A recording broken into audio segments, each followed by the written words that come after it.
നമസ്കാരം. ഇവിടെ എത്തിച്ചേർന്ന എല്ലാ മീഡിയ സുഹൃത്തുക്കൾക്കും ആദ്യമേ നന്ദി പറയുന്നു. ഞങ്ങളുടെ പവി കെയർടേക്കർ എന്ന ചിത്രം ഈ 26-ാം തീയതി, ഇനി 3 ദിവസം കൂടെ ഉള്ളൂ, തിയേറ്ററിലേക്ക് പ്രേക്ഷകരുടെ മുന്നിലേക്ക് എത്തുകയാണ്. അപ്പോൾ നിങ്ങളുടെ എല്ലാവരുടെയും സപ്പോർട്ട് വേണം. നമുക്ക് ബാക്കി തുടർന്ന് സംസാരിക്കാം.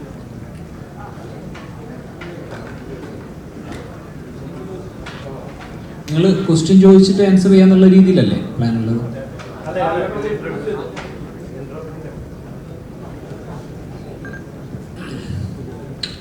എല്ലാവർക്കും നമസ്കാരം.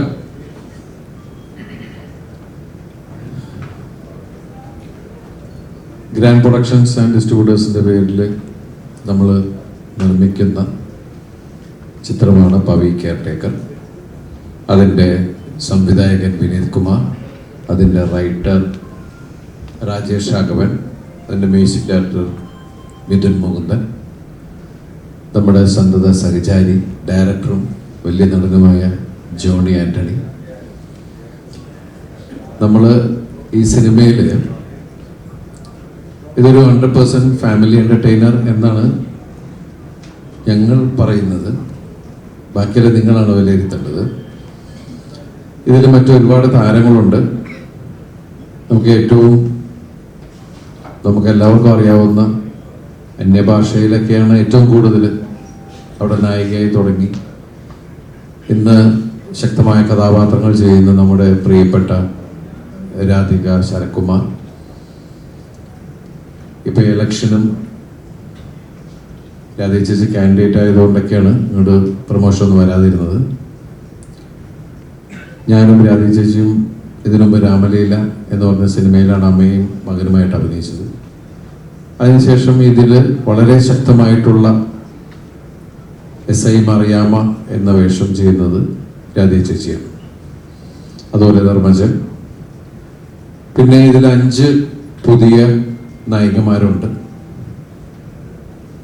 അവരൊക്കെ നിങ്ങൾക്ക് ഇപ്പോൾ അടുത്ത ദിവസം ഏപ്രിൽ 26-ാം തീയതി സിനിമ റിലീസാവാൻ പോവുകയാണ്. ആ സിനിമയിലൂടെ നിങ്ങൾക്ക് പരിചയപ്പെടാം. പിന്നെ ഇനി ചോദിക്കാനുള്ളത്, അതോ ഇവരൊക്കെ സംസാരിച്ചിട്ട് മതിയോ? എങ്ങനെയാണല്ലോ കുറച്ച് സംസാരിക്കാം.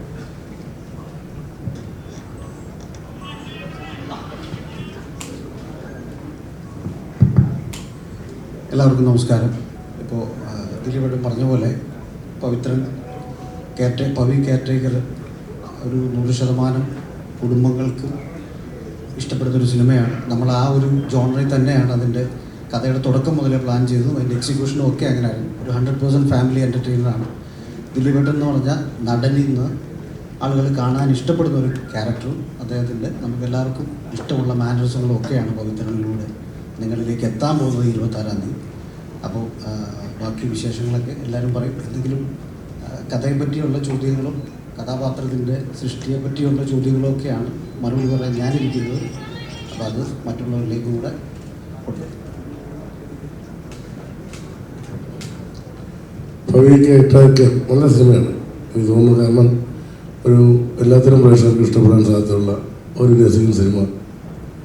സമയം പോകുന്നറിയാതെ തിയേറ്ററിൽ നിന്ന് രസിച്ചിറങ്ങി വരാവുന്ന സിനിമ. എന്നാൽ കണ്ടിറങ്ങി വരുമ്പോൾ ചെറിയ നമ്പരങ്ങളും തമാശകളുടെ ഓർമ്മകളും ഒക്കെ മിച്ചം പിടിക്കാവുന്ന ഒരു സിനിമയാണ്. തീർച്ചയായിട്ടും നിങ്ങളെല്ലാവരും മാക്സിമം സപ്പോർട്ട് ഉണ്ടാവണം. ഓടേണ്ട സിനിമയാണ്. ഓടുന്ന സിനിമ ഓടാൻ സാധ്യതയുള്ള സിനിമയാണ്. അപ്പോൾ തീർച്ചയായിട്ടും അതിനെ മാക്സിമം ഓടിക്കണം. എല്ലാവരുടെയും സപ്പോർട്ട് ഉണ്ടാവണം. Thank you.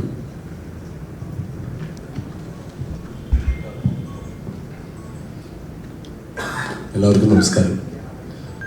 ഇവിടെ എല്ലാവരും പറഞ്ഞതുപോലെ തന്നെ ഒരു വളരെ ഫീൽ ഗുഡ്, മനസ്സിന് വളരെയധികം കുളിർമ കൊടുക്കുന്നൊരു സിനിമയാണ്. എല്ലാ തരത്തിലുള്ള ഇമോഷൻസും, പ്രത്യേകിച്ച് ദിലീപേട്ടൻ എന്ന ആക്ടറിന് അദ്ദേഹത്തിന് എല്ലാ റേഞ്ച് ഓഫ് ഇമോഷൻസൊക്കെ വളരെ മനോഹരമായിട്ട് പെർഫോം ചെയ്യാൻ പറ്റിയൊരു കഥാപാത്രമാണ്. അപ്പോൾ അദ്ദേഹത്തിനെ ഫോളോ ചെയ്ത് അതേപോലെ തന്നെ അതിൻ്റെ സംഗീതത്തിനും എല്ലാ തരത്തിലുള്ള ജോണേഴ്സൊക്കെ എനിക്ക് എക്സ്പ്ലോർ ചെയ്യാൻ പറ്റിയൊരു കഥയാണ്. സിനിമ വളരെ വളരെ നന്നായിട്ട് വന്നിട്ടുണ്ട്. വളരെ ഹാപ്പിയാണ് ഇപ്പം പ്രൊഡക്റ്റിൽ. അപ്പം അതുപോലെ തന്നെ പ്രേക്ഷകർക്കും അത് ഇഷ്ടപ്പെടും എന്ന് വിശ്വസിക്കുന്നു. 26-ാം തീയതി സിനിമ വരികയാണ്. എല്ലാവരും കാണുക, സപ്പോർട്ട് ചെയ്യുക. Thank you. ഇതിൽ നമ്മൾ പരിചയപ്പെടുത്തുന്ന 2 പുതുമുഖങ്ങൾ വേറെയുണ്ട്. ഒന്ന് ഒരു മരപ്പട്ടിയാണ്, പിന്നെ ഒന്ന് ബ്രോ എന്ന് പറയുന്ന, ഞങ്ങൾ ബ്രോ എന്നാണ് അതിനെ പേരിട്ട് വിളിക്കുന്നത്. കാരണം ഈ പവിത്രൻ എന്ന് പറയുന്ന കഥാപാത്രത്തിൻ്റെ ഒരു കൂടപ്പുറത്താണ്. അയാളുടെ സന്തത സഹചാരിയാണ് വേറൊരു നായ്ക്കുട്ടി. അത് ആദ്യം മുതൽ അവസാനം വരെ നമ്മുടെ കൂടെ തന്നെ യാത്ര ചെയ്യുന്ന ഒരു കഥാപാത്രമാണ്. എനിക്ക് തോന്നുന്നത് CID മൂസ, റിംഗ് മാസ്റ്റർ, ശൃംഗാരവേലൻ എന്ന സിനിമകൾക്ക് ശേഷം നമ്മുടെ ഒരു സിനിമയിലൊരു നായ്ക്കുട്ടി ത്രൂ ഔട്ട് വരിക, അത് അതിൻ്റെ കുസൃതികളും കാര്യങ്ങളും. അപ്പം ഇത് ഈ കുടുംബ പ്രേക്ഷകരെന്ന് പറയുമ്പോൾ കൊച്ചു കുട്ടികൾ മുതൽ എല്ലാവരെയും മനസ്സിൽ കണ്ടിട്ട് തന്നെയാണ് ഇതൊരു ഫാമിലി എൻ്റർടൈനർ എന്ന് പറയുന്നത്. കാരണം നമ്മളെല്ലാവരും ഒരു കുടുംബത്തിലെ അംഗങ്ങളാണ്, നമുക്കെല്ലാവർക്കും ഒരു കുടുംബമുള്ളതാണ്. അപ്പം നിങ്ങൾക്ക് എല്ലാവർക്കും ഇഷ്ടപ്പെടും എന്നാണ്. കാരണം എന്ന് വെച്ചിട്ടുണ്ടെങ്കിൽ നമ്മളിൽ നിന്ന് നിങ്ങൾ ആഗ്രഹിക്കുന്നത് ദിലീപ് എൻ്റർടൈൻമെൻ്റ് ആണ്, ദിലീപിൻ്റെ എൻ്റർടൈൻമെൻറ്റ് സിനിമകൾ എന്ന് പറയുന്നത് നിങ്ങളെ മുന്നിൽ കണ്ടു തന്നെയാണ് ഈ സിനിമ ഉണ്ടാക്കിയിരിക്കുന്നത്. അതിൽ പാട്ടുണ്ട്, തമാശകൾ, കൊച്ചു സങ്കടങ്ങൾ എന്നൊക്കെ പറയുന്ന 10-18 വർഷം ഗൾഫിൽ ഉണ്ടായിരുന്ന പവിത്രൻ എന്ന് പറയുന്ന ഒരാൾ നാട്ടിൽ വന്ന് ഒരു ആഡംബര ഫ്ലാറ്റിൻ്റെ കെയർ ടേക്കറും നൈറ്റിൽ സെക്യൂരിറ്റി ഒക്കെ ആയിട്ടുള്ള അയാളുടെ ജീവിതമാണ് പവി കെയർ ടേക്കറിലൂടെ നമ്മൾ പറയുന്നത്. അപ്പം അതിൽ ഇതിൻ്റെ വിശേഷങ്ങൾ ജനങ്ങളിലേക്ക് നന്നായി എത്തിക്കുക, ഈ സിനിമ നന്നായിട്ട് പ്രൊമോട്ട് ചെയ്യാൻ, അതിന് വേണ്ടിയിട്ടാണ് നമ്മൾ ഇവിടെ കൂടിയിരിക്കുന്നത്. ഇനി നിങ്ങൾക്ക് എന്തെങ്കിലും ചോദിക്കാനുണ്ടെങ്കിൽ ചോദിക്കാം. ഫസ്റ്റ് ഓഫ് ഓൾ റൈറ്ററിനോടാണ് ചോദിക്കുന്നത്. അതായത് ഈ ഒരു കഥാപാത്രം, പവി എന്നൊരു കഥാപാത്രം റിയൽ ലൈഫിൽ ഒരാളെ കണ്ടിട്ടാണ്, അതിൽ നിന്ന് ഇൻസ്പയർ ആയിട്ടാണ് എഴുതിയെന്ന് പറഞ്ഞിരുന്നത്. അപ്പൊ ഈ തിരക്കഥ എഴുതിയതിനു ശേഷം ആ ഒരു വ്യക്തിയെ പിന്നീട് കാണാൻ ശ്രമിച്ചിരുന്നു, അല്ലെങ്കിൽ കണ്ടിരുന്നു? ഇല്ല. അതെ, അതിൻ്റെ ഒരു കാര്യം എന്ന് പറഞ്ഞാൽ എല്ലാ സ്റ്റോറീസും ഇതുവരെ നമ്മൾ വായിച്ചിട്ടുള്ള, എഴുതപ്പെട്ടിട്ടുള്ള എല്ലാ സ്റ്റോറീസും റിയൽ ലൈഫ് തന്നെയാണ്. നമ്മൾ ഈ കാണുന്ന കഥകളൊക്കെ ആരൊക്കെയോ എവിടേക്കോ ജീവിച്ചിട്ടുണ്ട്.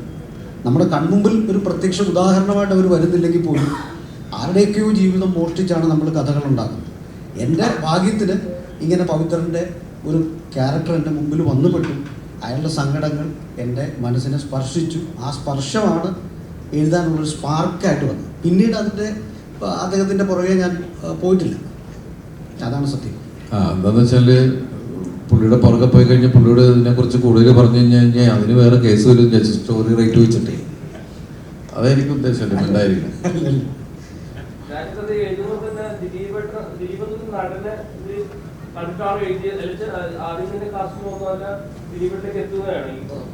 ഒരു ഘട്ടത്തിൽ പോലും ഞാൻ മറ്റൊരു നടനെ പറ്റി ചിന്തിച്ചില്ല എന്നുള്ളതാണ് സത്യം. അത് വിനീതുമായിട്ട് നമ്മൾ ഡിസ്കസ് ചെയ്യുന്ന ഫസ്റ്റ് ഫേസിൽ തന്നെ വിനീത് ആരാണെന്ന് ഓപ്ഷൻ എന്നോട് ചോദിക്കുന്നതിനും വരെ ഞാൻ മിണ്ടാതിരുന്നു. അദ്ദേഹം പല ഓപ്ഷൻസ് വെച്ചിട്ടില്ല, നമ്മൾ രണ്ടുപേരും. അപ്പോൾ വിനീതിന് എൻ്റെ മനസ്സിൽ ആരാന്ന് അറിഞ്ഞുകൂടായിരുന്നു.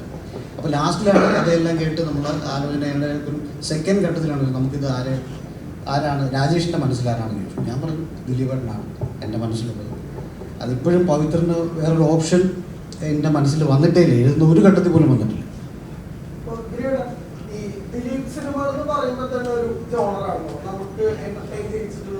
ആ സിനിമകളിലെ ഒരു പാക്കേജ് സ്വഭാവം ഉണ്ടായിരുന്നു.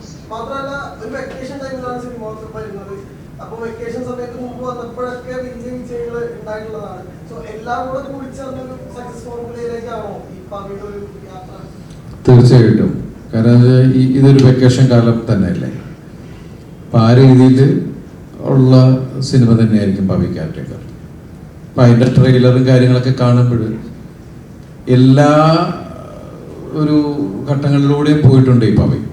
നിങ്ങളെ ചിരിപ്പിക്കും, ചിലപ്പോൾ എനിക്കത് കറക്റ്റ് അറിയില്ല, അയാൾ ഫീൽ ചെയ്യിപ്പിച്ചേക്കാം. നല്ല പാട്ടുകളുണ്ട്, എല്ലാം കൂടി ചേർന്ന ഒരു സാധനം എന്ന് പറയില്ല. നിങ്ങളെൻ്റെ ഇതിനു മുമ്പുള്ള ഒരുപാട് സിനിമകൾ നിങ്ങൾ കണ്ടിട്ടുള്ളതാണ്. അതുപോലെ നിങ്ങൾക്ക് എനിക്കിഷ്ടപ്പെട്ട ഒരാളാണ് ഈ പവിത്രൻ. ബോഡി ഗാർഡിലൊക്കെ ദിലീപേട്ടൻ കുറച്ച് ക്യൂട്ടായിട്ടുള്ള എക്സൈറ്റ്മെന്റ് വരുമ്പോൾ കുറച്ച് ജസ്റ്റേഴ്സ് കാണിക്കുന്നുണ്ടല്ലോ. അപ്പൊ ഇതിന്റെ ട്രെയിലറിലൊക്കെ നമുക്ക് അങ്ങനത്തെ കുറച്ച് എക്സ്പ്രഷൻസ് കാണാം. അപ്പൊ ദിലീപേട്ടൻ്റെ ഒരു പഴയ എന്റർടൈനിങ് സ്റ്റാർട്ടുള്ള റീഇൻവെൻഷൻ ആണോ? പവിക്കായിട്ടൊക്കെ? റീഇൻവെൻഷൻ ഒന്നുമില്ല. നമ്മുടെ ഓരോ സിനിമകളും ശ്രമങ്ങളാണ്. ഞാനിപ്പോഴും പറയാറില്ല, എൻ്റെ ഓരോ സിനിമകളും അല്ലെങ്കിൽ ഞാൻ ചെയ്യുന്ന കഥാപാത്രങ്ങളെല്ലാം എൻ്റെ ശ്രമങ്ങളാണ്. ചില ശ്രമങ്ങൾ നമ്മൾ ഗംഭീരമായിട്ട് വിജയിക്കും, ചിലത് അടിക്കൂല, ചിലത് അടിക്കും എന്നൊക്കെ പറയുന്നുള്ളൂ. എല്ലാം ശ്രമങ്ങൾ മാത്രമാണ്. അപ്പോൾ ഇതിൽ പവിത്രൻ എന്ന് പറയുന്ന ഇദ്ദേഹം ശരിക്കും പറഞ്ഞാൽ മറ്റുള്ളവരുടെ കാര്യങ്ങൾക്ക് വേണ്ടി ജീവിച്ച് മുന്നോട്ട് പോകുന്ന ഒരാൾ. അയാൾ ജീവിതത്തിൽ അയാളുടേതായിട്ടൊരു ജീവിതം കെട്ടിപ്പടുക്കാൻ അയാൾ വിട്ടുപോയി. അങ്ങനെയുള്ള ഒരാള് അറിയാതെ എപ്പോഴും ഒരു പ്രണയത്തിൽപ്പെട്ടു. അപ്പൊ ഇവര് വന്ന് കഥ പറയുന്ന സമയത്ത് തന്നെ ഇയാൾ കുറച്ച് പ്രായമൊക്കെ ഉള്ള ഒരാളാണ്. അപ്പൊ ഞാൻ ചോദിച്ചു, നരയൊക്കെ ഇട്ടിട്ടാണോ എന്ന് ചോദിച്ചു. അപ്പൊ അത് അങ്ങനെയല്ല, പക്ഷെ ഈ ദിലീപേട്ടൻ തന്നെയാണ്, പക്ഷെ കുറച്ച് മെച്യൂരിറ്റി ഉണ്ട് അതിനകത്ത്. അതുകൊണ്ടാണ് നമ്മൾ കുറച്ച് മീശ അങ്ങനെ കട്ട് ചെയ്യാതെ കുറച്ച് പ്രായം കൂട്ടാൻ വേണ്ടിയിട്ട്. എന്താ വെച്ചാൽ എനിക്ക് പ്രായമില്ലെന്നെല്ലാം പറഞ്ഞു തന്നെ, അതല്ല, അതായത് അയാൾ അതിനെക്കുറിച്ചൊന്നും ബോധേടല്ല. അങ്ങനെയുള്ള ഒരാള് അയാൾക്ക് മറ്റുള്ളവരുടെ കാര്യത്തിലാണ് ഏറ്റവും കൂടുതൽ ശ്രദ്ധ. അപ്പോ ഈ ഏതൊരാൾ പ്രണയത്തിൽ പെടുമ്പോൾ ഉണ്ടാവുന്ന ഒരു വിഷയമുണ്ടല്ലോ, അയാൾക്കൊരു പ്രണയം ഉണ്ടാകുമ്പോൾ നമ്മൾ മാനസികമായിട്ട് തന്നെ ഒരു യങ്ങാവാനുള്ള ഒരു ശ്രമവും അല്ലെങ്കിൽ യങ്ങായി പോകും. നമ്മുടെ പ്രവർത്തികളും രീതികളും ഒക്കെ ആ രീതിക്കായിരിക്കും. കാരണം നമുക്ക് ഒരു മനസ്സിന് സുഖം തരുന്ന ഒരു കാര്യം അപ്പുറത്തുണ്ട് എന്ന് പറയുമ്പോൾ താനൊരാണാണ് എന്ന് കാണിക്കാനുള്ള ശ്രമങ്ങൾ, ബോൾഡായിട്ട് ബിഹേവ് ചെയ്യുക, സരസത കൂടുക, ഇതൊക്കെ മൊത്തത്തിൽ ലൈഫിൽ റൊമാൻറ്റിക് ആവുക എന്ന് പറയുന്ന ഒരു സാധനം ഉണ്ടാവും. അതൊക്കെ ഈ പവിത്രനെ നമുക്കറിയാം. നമ്മളെല്ലാവരും റൊമാൻറ്റിക് ആണ് അല്ലേ? കാരണം റൊമാൻസ് മനസ്സിൽ നിന്ന് പോയി കഴിഞ്ഞാൽ പിന്നെ നമ്മൾ മെക്കാനിക്കലാവുക എന്ന് പറഞ്ഞൊരു അവസ്ഥയിലെത്തും. അത് ചിരി കണ്ടറിയാം റൊമാൻറ്റിക് ആണ്. സിനിമ എന്ന് പറഞ്ഞ ഒരു ഭാഗ്യത്തിന്റെ കളികളാണ് പറയാറുണ്ട്. ഇപ്പൊ എനിക്ക് ഒരു കറക്റ്റ് വെക്കേഷൻ ടൈമിൽ ഇങ്ങനെ ഒരു പടം വരുന്നു, CD മൂസയുടെ ഷൂട്ട് ചെയ്ത ലൊക്കേഷൻ തന്നെ ഫ്ലാറ്റിൽ തന്നെ ഷൂട്ട് ചെയ്യുന്നു, കോയിൻസിഡൻസ് പോലെ വന്ന പോലെ തോന്നുന്നു. അങ്ങനെയല്ല, നമ്മള് പല ഫ്ലാറ്റുകളും ഇങ്ങനെ നോക്കി. വിനീത് കുറെ ഫ്ലാറ്റുകൾ പോയി നോക്കിയതാണ്. പക്ഷെ നമുക്ക് എല്ലാം ഒത്തുചേർന്ന് വരുന്ന ഒരു സംഭവം ഇങ്ങനെ ഇല്ലാണ്ടായപ്പോഴാണ് ഞാൻ വിനീത് ഞാനൊരു സ്ഥലം പറയാം എന്ന് പറഞ്ഞിട്ടാണ് ചോദിച്ചത്. നിങ്ങൾ പോയി കണ്ടു നോക്കൂ. കാരണം നിങ്ങൾ പറയുന്ന എല്ലാ സാധനങ്ങളും ഒത്തു വരുന്നൊരു സ്ഥലം എനിക്ക് തോന്നുന്നത് ആ സ്കൈലൈൻ്റെ ആ ഫ്ലാറ്റായിരിക്കും. CD മൂസയിൽ നമ്മൾ ചെയ്തതാണ്.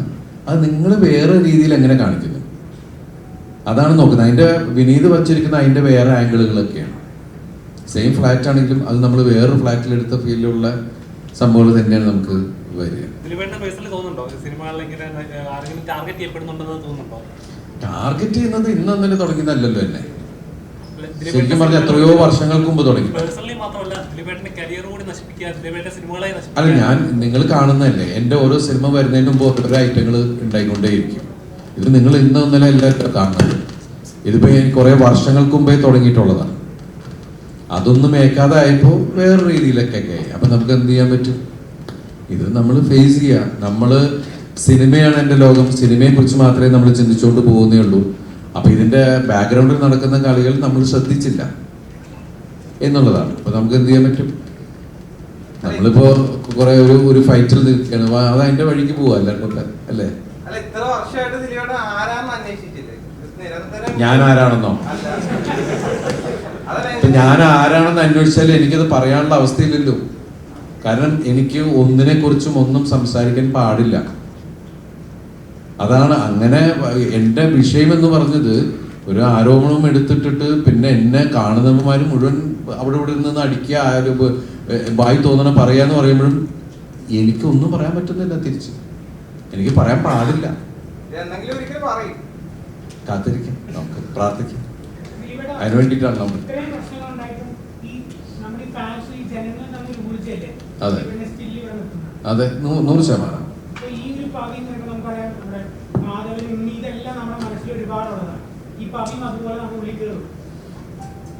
അത് കയറുന്നാണ് എൻ്റെ വിശ്വാസം. കാരണം പവിയെ നിങ്ങൾക്ക് നേരിട്ട് അറിയാം. നിങ്ങളുടെ മുമ്പിലുള്ള ഒരാൾ തന്നെ ആയിരിക്കും പവി. ഈ കെയർ ടേക്കർ എന്ന് പറഞ്ഞാൽ ഏതൊരു ഫ്ലാറ്റിൽ നമ്മൾ മിക്ക ആൾക്കാരും ഫ്ലാറ്റിൽ താമസിക്കുന്നവരാണ്, താമസിച്ചിട്ടുള്ളവരാണ്. ഫ്ലാറ്റിനെ കുറിച്ച് ആ കൾച്ചറിനെ കുറിച്ച് നന്നായി അറിയുന്നവരാണ്. അവിടെ എല്ലാം ഒരു കെയർ ടേക്കർ ഉണ്ടാവും. ഈ പവിത്രൻ എന്ന് പറയുന്ന കെയർ ടേക്കറുടെ ഒരു ചിന്ത എന്ന് പറഞ്ഞാൽ ഇത് മൊത്തം ഓടുന്നത് ഇയാളുടെ തലയിൽ കൂടിയാന്നുള്ളതാണ്. എല്ലാവരുടെയും ഗാർഡിയനാണ് പുള്ളി എന്നുള്ളതാണ്. എല്ലാവരുടെ കാര്യത്തിൽ പോയി ഇടപെടുക എന്നുള്ളതാണ്. അതിൽ നിന്നുണ്ടാകുന്ന തമാശകളും കാര്യങ്ങളെ കൂടി സരസത കൂടി ആണ് ഈ സിനിമ പറയുന്നത്. ഈ അടുത്ത കാലത്ത് ദിലീപേട്ട റിലീസ് നോക്കിക്കഴിഞ്ഞാൽ അറിയാം, ചില സിനിമകൾ വേണ്ടത്ര ദിലീപേട്ട പ്രതീക്ഷിക്കാത്ത വർക്കൗട്ട് ആവാത്ത സിനിമകളുണ്ട്, എന്നാൽ ആയ സിനിമകളുണ്ട്. ദിലീപ് എന്ന നടനിൽ ഒരു സിനിമ ഇറങ്ങി കഴിഞ്ഞ് കഴിയുമ്പോൾ അതിന്റെ വിജയവും പരാജയവും ദിലീപ് ഹാൻഡിൽ ചെയ്യുന്നു. എത്ര ദിവസം ആയിട്ടുണ്ട് വിജയത്തിനും പരാജയത്തിനും വ്യക്തി ജീവിതത്തിൽ നടനെന്ന രീതിയിൽ? ഇല്ല, ഞാൻ പറഞ്ഞല്ലോ, വിജയങ്ങളും പരാജയങ്ങളും ഒക്കെ നമുക്ക് സംഭവിക്കുന്നതാണ്. നമ്മളെല്ലാം നന്നാവട്ടെ എന്ന് പറഞ്ഞ് തന്നെയാണ് നമ്മൾ ശ്രമിച്ചുകൊണ്ടേയിരിക്കുന്നത്. എനിക്ക് ഒരുപാട് ഹിറ്റുകൾ കിട്ടിയിട്ട് നിങ്ങൾക്ക് എല്ലാവർക്കും അറിയാം. അതുപോലെ ഇടയ്ക്ക് പരാജയങ്ങളും കിട്ടിയിട്ടുള്ള ആളാണ്. അപ്പോൾ കഴിഞ്ഞ കുറേ ഹിറ്റുകൾ കിട്ടി എന്ന് പറഞ്ഞാൽ ഇനി എല്ലാം അങ്ങനെയൊന്നും പറയാൻ പറ്റില്ല. എന്നാൽ കഴിഞ്ഞ കുറേ പരാജയങ്ങൾ ഉണ്ടായോ അല്ലെങ്കിൽ 1-2 സിനിമ മോശമായി എന്ന് പറഞ്ഞാൽ അടുത്ത് അങ്ങനെയൊന്നും പറയാൻ പറ്റില്ല. ഓരോ സിനിമയ്ക്കും അതിൻ്റെതായ ഒരു ജാതകമുണ്ട്. നിങ്ങൾ ഇഷ്ടപ്പെട്ട് നിങ്ങൾ നിലനിർത്തിയ ഒരു ആക്ടറാണ് ഞാൻ. കാരണം ഞാൻ കൊച്ചു കൊച്ചു വേഷങ്ങൾ ചെയ്തു വന്ന ഒരാളാണ്. അപ്പൊ ശരിക്കും പറഞ്ഞാൽ എൻ്റെ പ്രിയപ്പെട്ട പ്രേക്ഷകരും മീഡിയയും എല്ലാവരും തന്ന സപ്പോർട്ടിൽ തന്നെയാണ് ഞാൻ ശരിക്കും പറഞ്ഞാൽ ഇപ്പൊ ഈ നിൽക്കുന്ന സ്ഥലത്ത് വരെ എത്തിയിരിക്കുന്നത്. അത് എൻ്റെ സിനിമകൾ എല്ലാം ഒരേ ടൈപ്പ് സിനിമകളല്ല, പല പല ടൈപ്പ് സിനിമകൾ, പല പല ടൈപ്പ് കഥാപാത്രങ്ങളാണ്. അതിൽ ചിലത് വർക്കൗട്ടാവും, ചിലത് വർക്കൗട്ടാവില്ല. ഇപ്പൊ ഭയങ്കര വലിയ സക്സസ് ഉണ്ടായി എന്ന് പറഞ്ഞാൽ ഞാൻ ഭയങ്കരമായിട്ട് ആഘോഷിച്ച് അങ്ങനെ നടക്കുന്ന ഒരാളല്ല. പരാജയവും വിജയവും ഇതിൻ്റെയൊക്കെ ഭാഗമായി പോകുന്നു. പിന്നെ ഒരു പടം വർക്കൗട്ട് ആയില്ലെങ്കിൽ നമുക്ക് സങ്കടം എന്ന് വെച്ചാൽ പാവം അതിന്റെ പ്രൊഡ്യൂസർ അത്രയും ഇതായി നമുക്ക് ചിലപ്പോൾ അടുത്ത സിനിമയിൽ അത് കവർ ചെയ്യാൻ പറ്റും. പക്ഷെ ഒരു പ്രൊഡക്റ്റ് വരുമ്പോൾ ആ പ്രൊഡക്റ്റ് ഫെയിലിയർ ആയി കഴിഞ്ഞിട്ടുണ്ടെങ്കിൽ അതിന്റെ നഷ്ടം പ്രൊഡ്യൂസേഴ്സിന്. പിന്നെ നമുക്ക് എപ്പോഴെങ്കിലും അടുത്ത സിനിമ ചെയ്ത് കൊടുക്കുക എന്നുള്ളത് മാത്രമേ നമുക്ക് ചെയ്യാൻ പറ്റുള്ളൂ. നമ്മളെല്ലാവരും ഏത് സിനിമ ചെയ്യുന്ന ഒരാളും ഈ സിനിമ നന്നാവണം എന്നുള്ള പ്രാർത്ഥനയോടുകൂടി ഞാൻ ചെയ്യുന്നത്.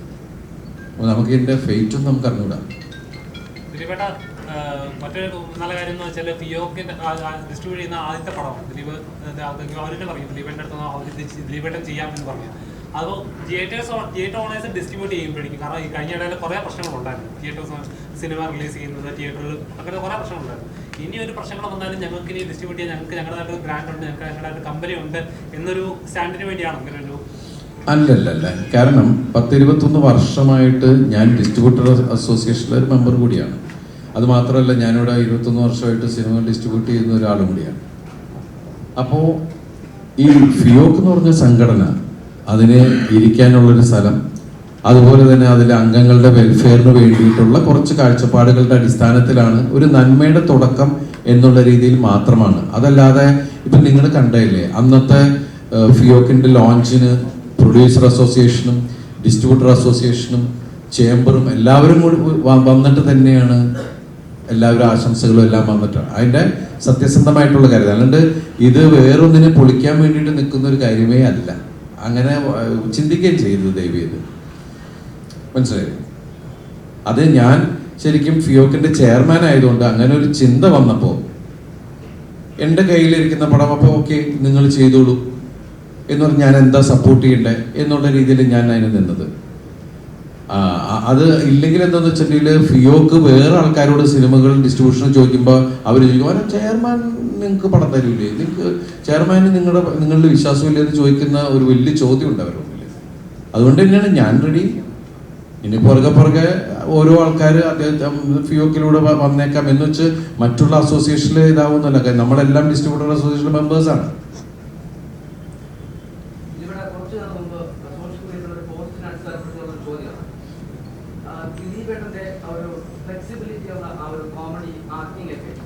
എവിടെയോ മിസ്സായി ഒരു ഏറ്റുകെട്ടിലാണ് ഇപ്പോൾ അഭിനയിക്കുക എന്നുള്ള ഒരാളുടെ പോസ്റ്റാണ്. അത് കാരണം താങ്കളുടെ റിയൽ ലൈഫിലുള്ള ഇൻസിഡന്റ് ആണോ, അതിന് താങ്കൾ റിലീവ് വന്നിട്ടില്ലേ, സിനിമ അഭിനയത്തിൽ അത് ബാധിക്കുന്നുണ്ടോ എന്ന തരത്തിലുള്ള ഒരാളുടെ പോസ്റ്റ് ഉണ്ടായിരുന്നു.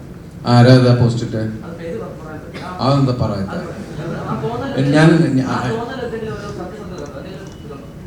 എനിക്കങ്ങനെ തോന്നിയിട്ടില്ല. എൻ്റെ കഥാപാത്രം അങ്ങനെ ഫ്ലെക്സിബിൾ ആയിട്ട് ഇപ്പൊ വളരെ സീരിയസ് ആയിട്ട് ബിഹേവ് ചെയ്യേണ്ട ഒരു സ്ഥലത്ത് ഞാൻ വെറുതെ കിടന്ന് ഇങ്ങനെയൊക്കെ കാണിച്ചിട്ട് കാര്യമില്ലല്ലോ. ആ കഥാപാത്രം എന്താ ആവശ്യപ്പെടുന്നു എന്നുള്ളതിനും ഞാൻ ബിഹേവ് ചെയ്താൽ പോരെ.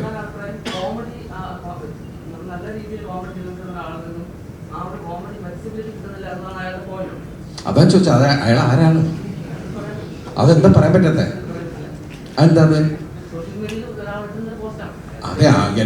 അവിടെ ഇവിടെയൊക്കെ നടക്കുന്ന കാര്യത്തിൽ ഞാൻ എന്തിനു ഉത്തരം പറയണം? എനിക്ക് അറിയാൻ പാടില്ലാത്ത ആരോ ഒരാൾ എവിടെ നിന്ന് എന്തോ പറഞ്ഞു എന്ന് പറഞ്ഞു ഇതിന് മുഴുവൻ ഉത്തരം പറയാൻ കാരണം എനിക്ക് ഒരുപാട് ജോലിയുണ്ട്. ഇല്ല, എനിക്ക് ഞാൻ പറയുന്നത് ഞാൻ ഏത് കഥാപാത്രം ചെയ്യുമ്പോഴും ആ കഥാപാത്രം എന്ത് ചെയ്യുന്നു എന്നുള്ള രീതിയിലാണ്. ഇപ്പൊ നിങ്ങൾ ഈ പവി കെയർടേക്കർ കാണുമ്പോൾ ഇയാൾ എങ്ങനെയാണെന്ന് പറഞ്ഞാൽ അയാളുടെ ഇതിൽ പോകും. ഇപ്പൊ നിങ്ങളുടെ മുമ്പിൽ ശരിക്കും പറഞ്ഞു ഞാൻ അടുത്ത കാലത്ത് അങ്ങനെ ഒരു ആടിത്തിമിർക്കുന്ന തമാശകൾ എനിക്ക് വന്നില്ല. എല്ലാത്തിനും ലിമിറ്റേഷൻ ഉണ്ടായിരുന്നു. ഇപ്പൊ ലാസ്റ്റ് എനിക്ക് തോന്നുന്നത് പിന്നെ അത് ബിഗ് സ്ക്രീനിൽ വന്നില്ല. കേശു വീടിന്റെ നാഥൻ അയാളുടെ രീതിക്കുള്ള ഒരു ആട്ടവും കാര്യങ്ങളുള്ള ഒരാളാണ്. ഇപ്പൊ വോയിസ് ഓഫ് സത്യനാഥനില് അയാള് ഈ ഫേസ് ചെയ്യുന്നത് പ്രസിഡന്റുമായുള്ള പ്രശ്നത്തിലാണ്. അപ്പൊ അതിന് ലിമിറ്റേഷൻ ഉണ്ട്. നമുക്ക് കൂടുതൽ അതൊരു കോമാളിത്തത്തിലേക്ക് പോകാൻ പറ്റാത്തൊരു അവസ്ഥകളുണ്ട്. ഇപ്പൊ ഈ ഫ്ലെക്സിബിൾ ആവുക എന്ന് പറയുന്ന ഒരു വിഷയമുണ്ടല്ലോ. ചില ക്യാരക്ടേഴ്സിന് നമ്മൾ ഒരുപാട് ഫ്ലെക്സിബിൾ ആവാൻ പറ്റില്ല. അയാളുടെ രീതികളുണ്ട്. അപ്പൊ ക്യാരക്ടറിനെ ബേസ് ചെയ്തേ ഞാൻ പോയിട്ടുള്ളൂ. എനിക്ക് പല പ്രശ്നങ്ങളും ഇപ്പൊ എന്റെ പ്രശ്നങ്ങൾ ഇന്നലെ തുടങ്ങിയൊന്നുമില്ല. ഞാൻ ഈ പൊട്ടിച്ചിരിപ്പിക്കുന്ന പടങ്ങൾ ചെയ്യണതിനൊക്കെ എത്രയോ വർഷം മുമ്പ് എനിക്ക് പ്രശ്നമുണ്ട്. ഞാൻ സിനിമയിൽ വരുന്ന കാലം തുടങ്ങി ഞാൻ ഒറ്റ മുറിയുള്ള ഒരു വീട്ടിൽ നിന്ന് വന്ന ഒരാളാണ്. അന്ന് എനിക്ക് പ്രശ്നമുണ്ട്. അന്ന് ഞാൻ തമാശ ചെയ്യുന്നില്ല. എൻ്റെ ജോലിയിൽ ഞാൻ ആ കഥാപാത്രം എന്ത് ആവശ്യപ്പെടുന്നു എന്നുള്ളത് മാത്രമേ ഞാൻ ചെയ്യുന്നുള്ളൂ. ഈ സിനിമ നിങ്ങൾ കാണുമോ? എന്നിട്ട് അയാളോട് ചോദിക്കും ഇപ്പൊ ഇയാൾ ശരിയായോ എന്ന് ചോദിക്കൂ.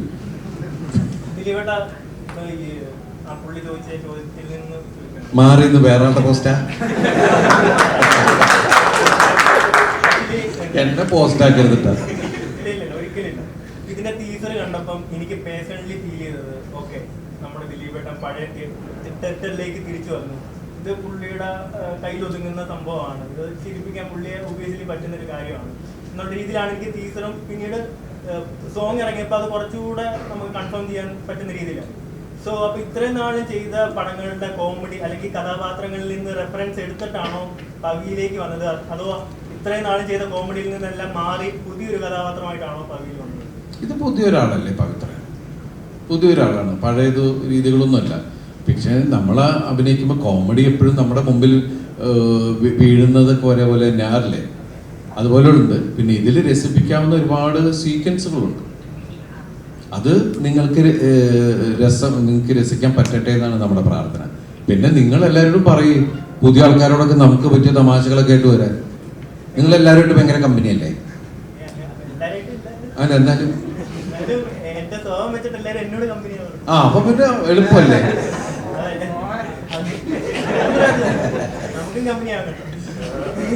ദിലീപേട്ടൻ അങ്ങനെ സംസാരിക്കാറുണ്ടോ? ഇപ്പൊ ബേസിൽ ജോസഫ് അങ്ങനെ തുടങ്ങി ഈ കാലഘട്ടത്തില് എന്താണ് കോമഡി വർക്ക്ഔട്ട് ചെയ്യുന്ന കുറെ ഡയറക്ടേഴ്സ് ഉണ്ട്. ഞാൻ എല്ലാവരോടും സംസാരിക്കാറില്ല. അല്ല സംസാരിക്കുന്നില്ല, എല്ലാവരും അഭിനയത്തിലേക്ക് ഇറങ്ങി പോയി. എന്ത് ചെയ്യാൻ പറ്റും? അവരോട് സിനിമ വർക്ക്ഔട്ട് ചെയ്യാനൊക്കെ അതൊക്കെ നമ്മൾ പറയുന്നുണ്ട്. ഇപ്പൊ നിലവിൽ നോക്കിക്കഴിഞ്ഞാൽ അത്തരത്തിലുള്ള കഥാപാത്രങ്ങൾ അല്ലെങ്കിൽ ആ ഒരു സ്പേസ് എംപ്റ്റി ആണെന്ന് ഫീൽ ചെയ്യുന്നുണ്ട്. അപ്പം അല്ല, അന്ന് ചെയ്ത പോലത്തെ സിനിമകൾ ചെയ്യുമ്പോൾ ശരിക്കും പറഞ്ഞാൽ അന്ന് നമുക്ക് ഒരുപാട് ലെജൻസ് നമ്മളെ വിട്ടു പോയി കഴിഞ്ഞു. ഇനിയിപ്പോൾ അങ്ങനെയുള്ളൊരു സിനിമയെ കുറിച്ച് നമുക്ക് അറിയില്ല. ഇപ്പൊ സിനിമകളുടെ രീതികൾ മാറി വരുന്നു, തമാശകളുടെ സ്വഭാവങ്ങൾ മാറി വരുന്നു. ഇപ്പൊ തിരക്കഥകൾ വരുമ്പോൾ അത്തരത്തിലുള്ള കഥാപാത്രങ്ങൾ ഉണ്ടാവാറുണ്ടോ? അതോ അല്ലെങ്കിൽ ഇല്ല, ഇപ്പൊ കൂടുതൽ ഇപ്പൊ പുതിയ ആൾക്കാർ കഥ പറയുന്നത് ഇപ്പോഴത്തെ രീതിക്കുള്ള രീതിയിലല്ല കഥ പറയുന്നത്.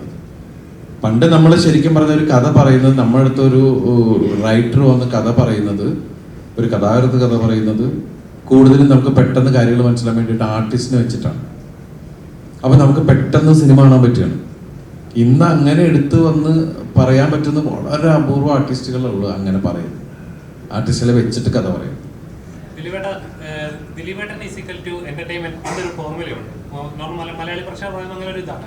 ഇപ്പോൾ അതൊരു എന്താ പറയുക ഒരു ഭാരമായിട്ട് തോന്നും. കാരണം ഒരു ആക്ടറിനെ സംബന്ധിച്ച് എല്ലാ കഥാപാത്രങ്ങളും എക്സ്പ്ലോർ ചെയ്യുക, അല്ലെങ്കിൽ ദിലീപേട്ടൻ പേഴ്സണലി ആഗ്രഹിക്കുന്ന എന്തെങ്കിലും കഥാപാത്രങ്ങൾ നമ്മളുടെ ഇപ്പൊ നേരത്തെ പറഞ്ഞ പോലെ ഇപ്പൊ എല്ലാവരും പറയുന്നത് നമ്മളുടെ സിനിമകളിൽ നിന്ന് കാണാൻ രസിക്കാനും ഇത് നമ്മൾ ഏത് തരത്തിലെ കഥാപാത്രം ചെയ്താലും പ്രശ്നമില്ല, അതിനകത്ത് സരസത ഉണ്ടാവണം. അതാണ് എല്ലാവരും പറയുന്നത്. ഇപ്പൊ നമ്മൾ ശരിക്കും പറഞ്ഞാൽ ഞാൻ വളരെ പേടിച്ച് ചെയ്തൊരു വേഷമാണ് വാളയാർ പരമശിവം.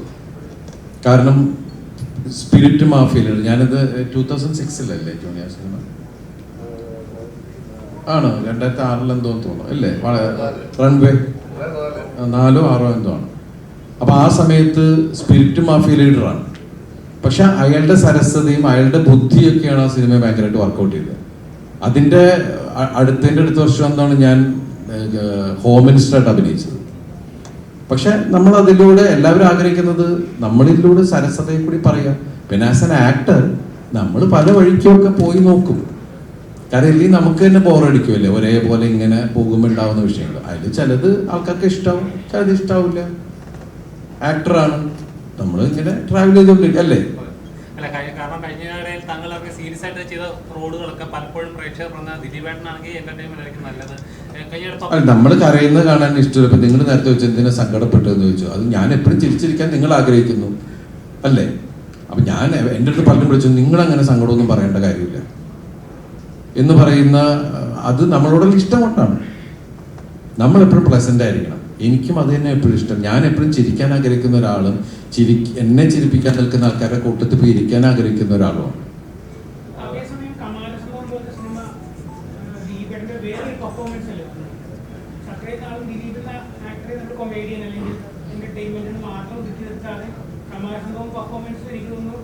സൗത്ത് ഇന്ത്യയിലെ ഏറ്റവും നല്ലൊരു പെർഫോമൻസ് ആയിരുന്നു ദിലീപേട്ടൻ കാഴ്ചവെച്ചത്.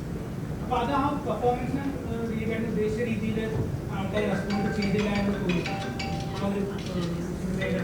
അല്ല, നമ്മളൊരു ജോണിക്ക് ബിസിയോ, ജോണി ഭയങ്കര തിരക്കുള്ള ആളായതുകൊണ്ട് വിളിയോട് വിളി ആൾക്കാർ കോൾ ഷീറ്റ്. നമ്മളൊരു സിനിമ ചെയ്യുമ്പോൾ അതിനോട് 100% നീതി പുലർത്തുക എന്നുള്ളത് മാത്രമാണ്. ഞാൻ പറഞ്ഞില്ലേ അതിൻ്റെ റിസൾട്ട് എന്താന്നുള്ളത്, അത് ഗംഭീരമായ സന്തോഷം. അപ്പോൾ ഒരുപാട് ആൾക്കാർ വിളിച്ചിട്ട് ആ സിനിമ നന്നായി. അത് മാത്രമല്ല, അത് OTT വന്നു കഴിഞ്ഞപ്പോൾ അത് കൂടുതൽ അഭിപ്രായങ്ങളും കാര്യങ്ങളും വിളിച്ചു പറയുകയൊക്കെ ഉണ്ട്. അപ്പം അത് ഏത് സിനിമയാണെങ്കിലും ഇപ്പോൾ പഴയ സിനിമയെക്കുറിച്ച് നിങ്ങൾ സംസാരിക്കുമ്പോൾ നമുക്ക് സന്തോഷം തന്നെയാണ്. അത് ഏതൊരു ആക്ടർക്കും അതെ. ഞാൻ ചെയ്ത കഥാപാത്രങ്ങളെ വീണ്ടും വീണ്ടും ഓർമ്മപ്പെടുത്തുന്നു, അതിനെക്കുറിച്ച് സംസാരിക്കുന്നു എന്ന് പറഞ്ഞത് വലിയ കാര്യമാണ്. നമ്മളെ സംബന്ധിച്ച് ഓരോ തവണയും വീണ്ടും വീണ്ടും അവാർഡ് കിട്ടുന്ന പോലെ തന്നെയാണ്. അത് ഏത് ലെവലിലേക്ക് പോയി എന്നുള്ളതല്ല. ഞാൻ സിനിമ ചെയ്യുന്ന കൂടുതലും പ്രേക്ഷകർ കാണാൻ വേണ്ടിയിട്ടാണ്.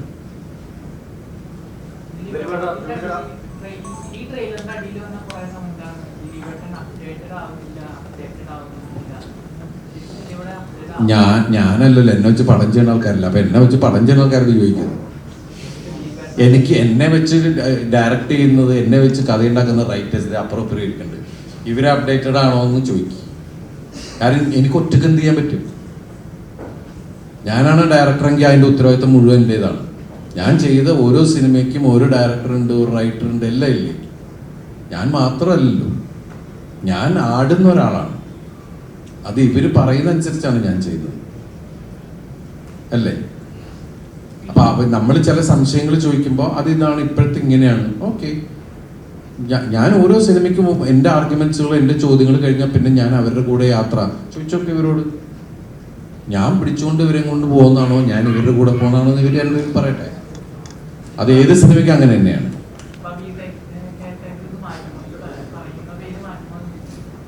പവി കെയർടേക്കർ അതിനകത്ത് പറയുന്നുണ്ട് അപ്ഡേറ്റഡ് ആവാൻ. അത് ഈ കഥാപാത്രത്തിന്റെ കാര്യത്തിന് വേണ്ടിയിട്ടാണ്. ഈ കഥാപാത്രത്തെ ഇവർ മോൾഡ് ചെയ്തിരിക്കുന്ന അങ്ങനെയാണ്. 10-15 വർഷം ഗൾഫിലൊക്കെ ആയിട്ട് അയാളുടെ ജീവിത രീതികളിൽ അയാൾ ഒരു പഴയ സ്വഭാവവും ചിന്തകളൊക്കെ ഉള്ള ഒരാൾ. ഇപ്പോഴത്തെ കാലത്തിനനുസരിച്ച് അയാൾ മാറിയിട്ടില്ല. അയാളുടെ മാറ്റങ്ങൾ ഉണ്ടാവുന്നത് അയാളൊരു പ്രണയത്തിൽപ്പെട്ടപ്പോഴാണ് എന്നുള്ളതാണ്. പേഴ്സണലി ഞാൻ അപ്ഡേറ്റഡ് ആണെന്ന് വെച്ചാൽ ഞാൻ ഒരു അഹങ്കാരം പറഞ്ഞു, ഞാൻ എന്താന്ന് എനിക്ക് തന്നെ ഒരു പിടിയില്ലാണ്ട് പോയിക്കൊണ്ടിരിക്കുന്ന സമയം. ദിലീപേട്ടൻ കുറച്ചൊക്കെ ദിലീപേട്ടൻ പറയുന്നത്, അതായത് മറ്റുള്ളവരെ എപ്പോഴും ചിരിപ്പിക്കാനല്ലേ, മറ്റുള്ളവർക്ക് സന്തോഷം പകരാൻ ആഗ്രഹിക്കുന്ന ഒരു വ്യക്തിയാണ് താങ്കൾ. പക്ഷേ മോസ്റ്റ്ലി നമ്മളെല്ലാവരും കേട്ടിട്ടുള്ളതാണ്, മറ്റുള്ളവരെ ചിരിപ്പിക്കുന്നവരുടെ ലൈഫിലുണ്ടാകുന്ന സങ്കടങ്ങളും പലപ്പോഴും തിരിച്ചറിയാറില്ല. അപ്പോൾ ദിലീപേട്ടൻ്റെ അങ്ങനെ കൂടെ നിൽക്കാൻ അങ്ങനെ ആരുമില്ല, അല്ലെങ്കിൽ ദിലീപേട്ടൻ്റെ സങ്കടങ്ങൾ, ദിലീപേട്ടൻ്റെ കരച്ചിൽ നോക്കാനായിട്ട് കെയർ ചെയ്യാൻ ആരുമില്ല എന്ന് തോന്നിയിട്ടുണ്ടോ? അങ്ങനെയൊന്നുമില്ല. അങ്ങനെയൊന്നും എനിക്ക് കുറ്റപ്പെടുത്താൻ പറ്റില്ല. കാരണം എൻ്റെ സങ്കടങ്ങളിലോ എൻ്റെ വിഷമങ്ങളിലോ എല്ലാം എൻ്റെ കൂടെ ശക്തരായ ആൾക്കാർ തന്നെ കൂടെ നിൽക്കുന്നതുകൊണ്ട് തന്നെയാണ് ഞാൻ ഇന്നും ഈ വേദിയിൽ ഇരിക്കുന്നത്. അല്ലെങ്കിൽ എന്നെ അവോയ്ഡ് ചെയ്തു എന്ന് ഒരു സ്ഥലത്തും ഞാൻ പറയില്ല. എൻ്റെ മുഖത്ത് നോക്കിയ ഒരാളും ഈ നിമിഷം വരെ ദൈവാനുഗ്രഹം കൊണ്ട് മോശമായിട്ട് എന്നോടൊന്നും സംസാരിച്ചിട്ടില്ല. മനസ്സിലായി? ഇപ്പം നിങ്ങൾ പറയുന്നു ആരോ എന്തോന്നും അറിയാത്ത കുറേ ആൾക്കാർ അങ്ങനെ സംസാരിക്കുന്നു. പിന്നെ വിരലിൽ എണ്ണാവുന്ന കുറച്ച് ആൾക്കാർ അതും ഇതും പറയുന്നു. അവർ ഞാൻ കാരണമാണ് ഇപ്പോൾ ഫേമസ് ആയിക്കൊണ്ടിരിക്കുന്നത്. എവിടെ നിന്നൊക്കെ വന്ന് കുറേ ആൾക്കാർ പുതിയ എന്നെ തെറി പറയുന്ന ആൾ എന്നുള്ള രീതിയിൽ ഫേമസ് ആവുന്നത്. അപ്പം നമുക്കൊന്നും ചെയ്യാൻ പറ്റില്ല. എന്തായാലും എനിക്ക് സന്തോഷമുള്ളൂ, ഞാൻ വഴി ആൾക്കാർ ഫേമസ് ആവുന്നുണ്ട്, അവരുടെ ഫാമിലികൾ നന്നായി പോകുന്നുണ്ട്, അതൊക്കെ നല്ല കാര്യങ്ങളല്ലേ.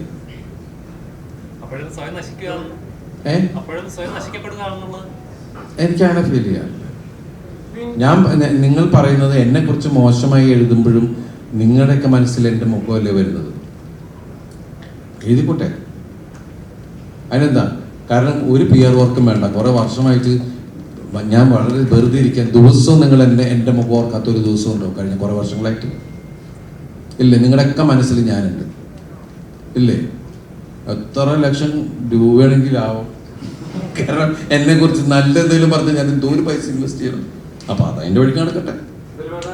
ഈ ഡെയിലി ഓർക്കുന്ന കാര്യം പറഞ്ഞതിനോട് ചേർത്ത് വെച്ച് പറയാം, നമുക്ക് അത്രയും റിപ്പീറ്റ് വാച്ച് വാല്യൂ ഉള്ള സിനിമകൾ TV ചാനലുകളായിരിക്കും. കാരണം മൈ ബോസ്, അതുപോലെ തന്നെ CID ന്യൂസ് ഒക്കെയാണ്. അപ്പൊ പവി കെയർടേക്കർ എന്ന് പറയുന്ന പടം ദിലീപേട്ടന്റെ സ്ട്രോങ് പോയിന്റ് ആയിട്ടുള്ള ഇമോഷൻ പ്ലസ് കോമഡി ആണല്ലോ. അപ്പൊ നമുക്കൊരു എമ്പതി ഫീൽ ചെയ്യുന്ന ഒരു ക്യാരക്ടർ കൂടിയാണോ പവി? അല്ല, ഇയാളെ നിങ്ങൾക്ക് ഇഷ്ടമാവുന്നതാണ് എൻ്റെ ഇത്ര നാളത്തെ ഒരു ഇത് വെച്ചിട്ട് എൻ്റെ ഒരു വിശ്വാസം. നിങ്ങൾ റിപ്പീറ്റായിട്ട് കാണാവുന്ന ഒരു സിനിമ തന്നെയായിരിക്കും പവി കെയർടേക്കർ.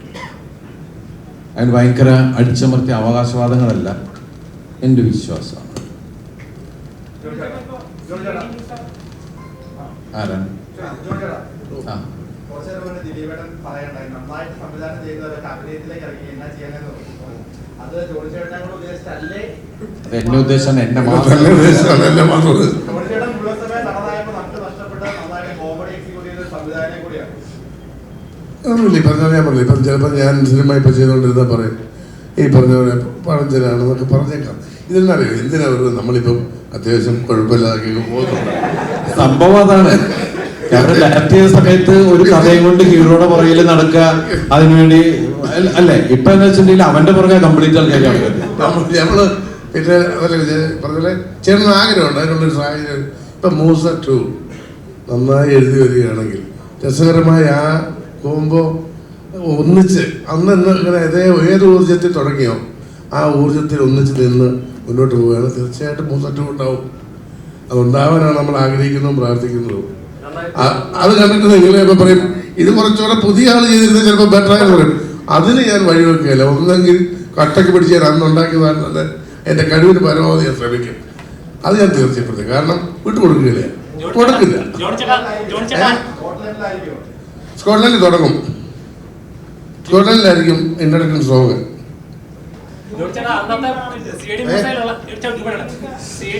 പല കലാകാരന്മാരും ഇപ്പൊ ഇല്ല. അപ്പൊ CID മൂസ 2 എങ്ങനെയായിരിക്കും അത് അത്ര ലെജൻഡറി ആയിട്ടുള്ള അല്ലെങ്കിൽ ഇന്ന് നമ്മൾ ഓർത്തിരിക്കുന്ന പല കഥാപാത്രങ്ങളും ഇന്ന് മലയാള ഒരു കാര്യം ഞാൻ പറയും. പല ഇന്റർവ്യൂവിൽ ഞാൻ പത്രസമ്മേളനത്തിന് പോയിട്ട് പല പടങ്ങളും മൂസയുടെ പത്രസമ്മേളനം പോലെ മാറാറുണ്ട്. ഇത് പവി കെയർടേക്കർ എന്ന സിനിമയുടെ പത്രസമ്മേളനം. നമുക്കൊരു മൂസയുടെ പത്രസമ്മേളനം ഒന്ന് കാര്യമായിട്ട് നടത്തേണ്ട ആവശ്യമുണ്ട്. ഇതിന്റെ നമുക്ക് വിജയാഘോഷ സമ്മേളനത്തിലാണ് നടത്താം. പിന്നെ ചോദിച്ച ചോദ്യത്തിന് മറുപടി പറഞ്ഞേക്കാം. ഒരിക്കലും ഇങ്ങനെ ഈ തുടർച്ചകൾ വന്നിട്ടുള്ള സിനിമകളിൽ ഒരിക്കലും ഒരു കഥാപാത്രവും നിലനിൽക്കണമെന്ന് നിർബന്ധമില്ല. ഇപ്പം നമുക്കറിയാം ജെയിംസ് ബോണ്ട് സീരീസ് ആയാലും മറ്റേ ടെർമിനേറ്റർ ആയാലും കഥാപാത്രങ്ങൾ കൂടെ മാറി വരും. എനിക്ക് തോന്നുന്നു ഈ സിനിമയിൽ മൂസയും അർജുനും ഉണ്ടായാലും മതി. ബാക്കിയൊക്കെ നമുക്ക് കാരണം അങ്ങനെ ചിന്തിച്ചാലേ പറ്റുള്ളൂ. മൂന്നല്ല ഇപ്പം വയ്യാത്ത നമുക്ക് ഒരു ഇല്ലാത്ത ആളുകളെ നമുക്ക് ഉണ്ടാക്കിയെടുക്കാൻ പറ്റില്ല. നഷ്ടങ്ങൾ തന്നെയാണ്. പക്ഷെ നമ്മൾ പുതിയ ഇപ്പോൾ ഉള്ള ആളുകളെ വെച്ചിട്ട് അത് നികത്താൻ ശ്രമിക്കും. പിന്നെ കഴിവിന് അതാ പറ്റില്ല, ഒരുപാട് കടമ്പകളുണ്ട്. ഇതെല്ലാം കഴിഞ്ഞ് നിങ്ങളൊരു ചോദ്യം കൂടെ ചോദിക്കും, ഇതാണ് അപ്ഡേഷൻ എന്ന് ചോദിച്ചാൽ അതും കേൾക്കണം. എന്തായാലും ഉറക്കം കെടുത്തുന്ന ദിവസങ്ങളായിരിക്കും അത്. അപ്പം എന്തായാലും നമുക്ക് പവിയിലേക്ക് വരാം.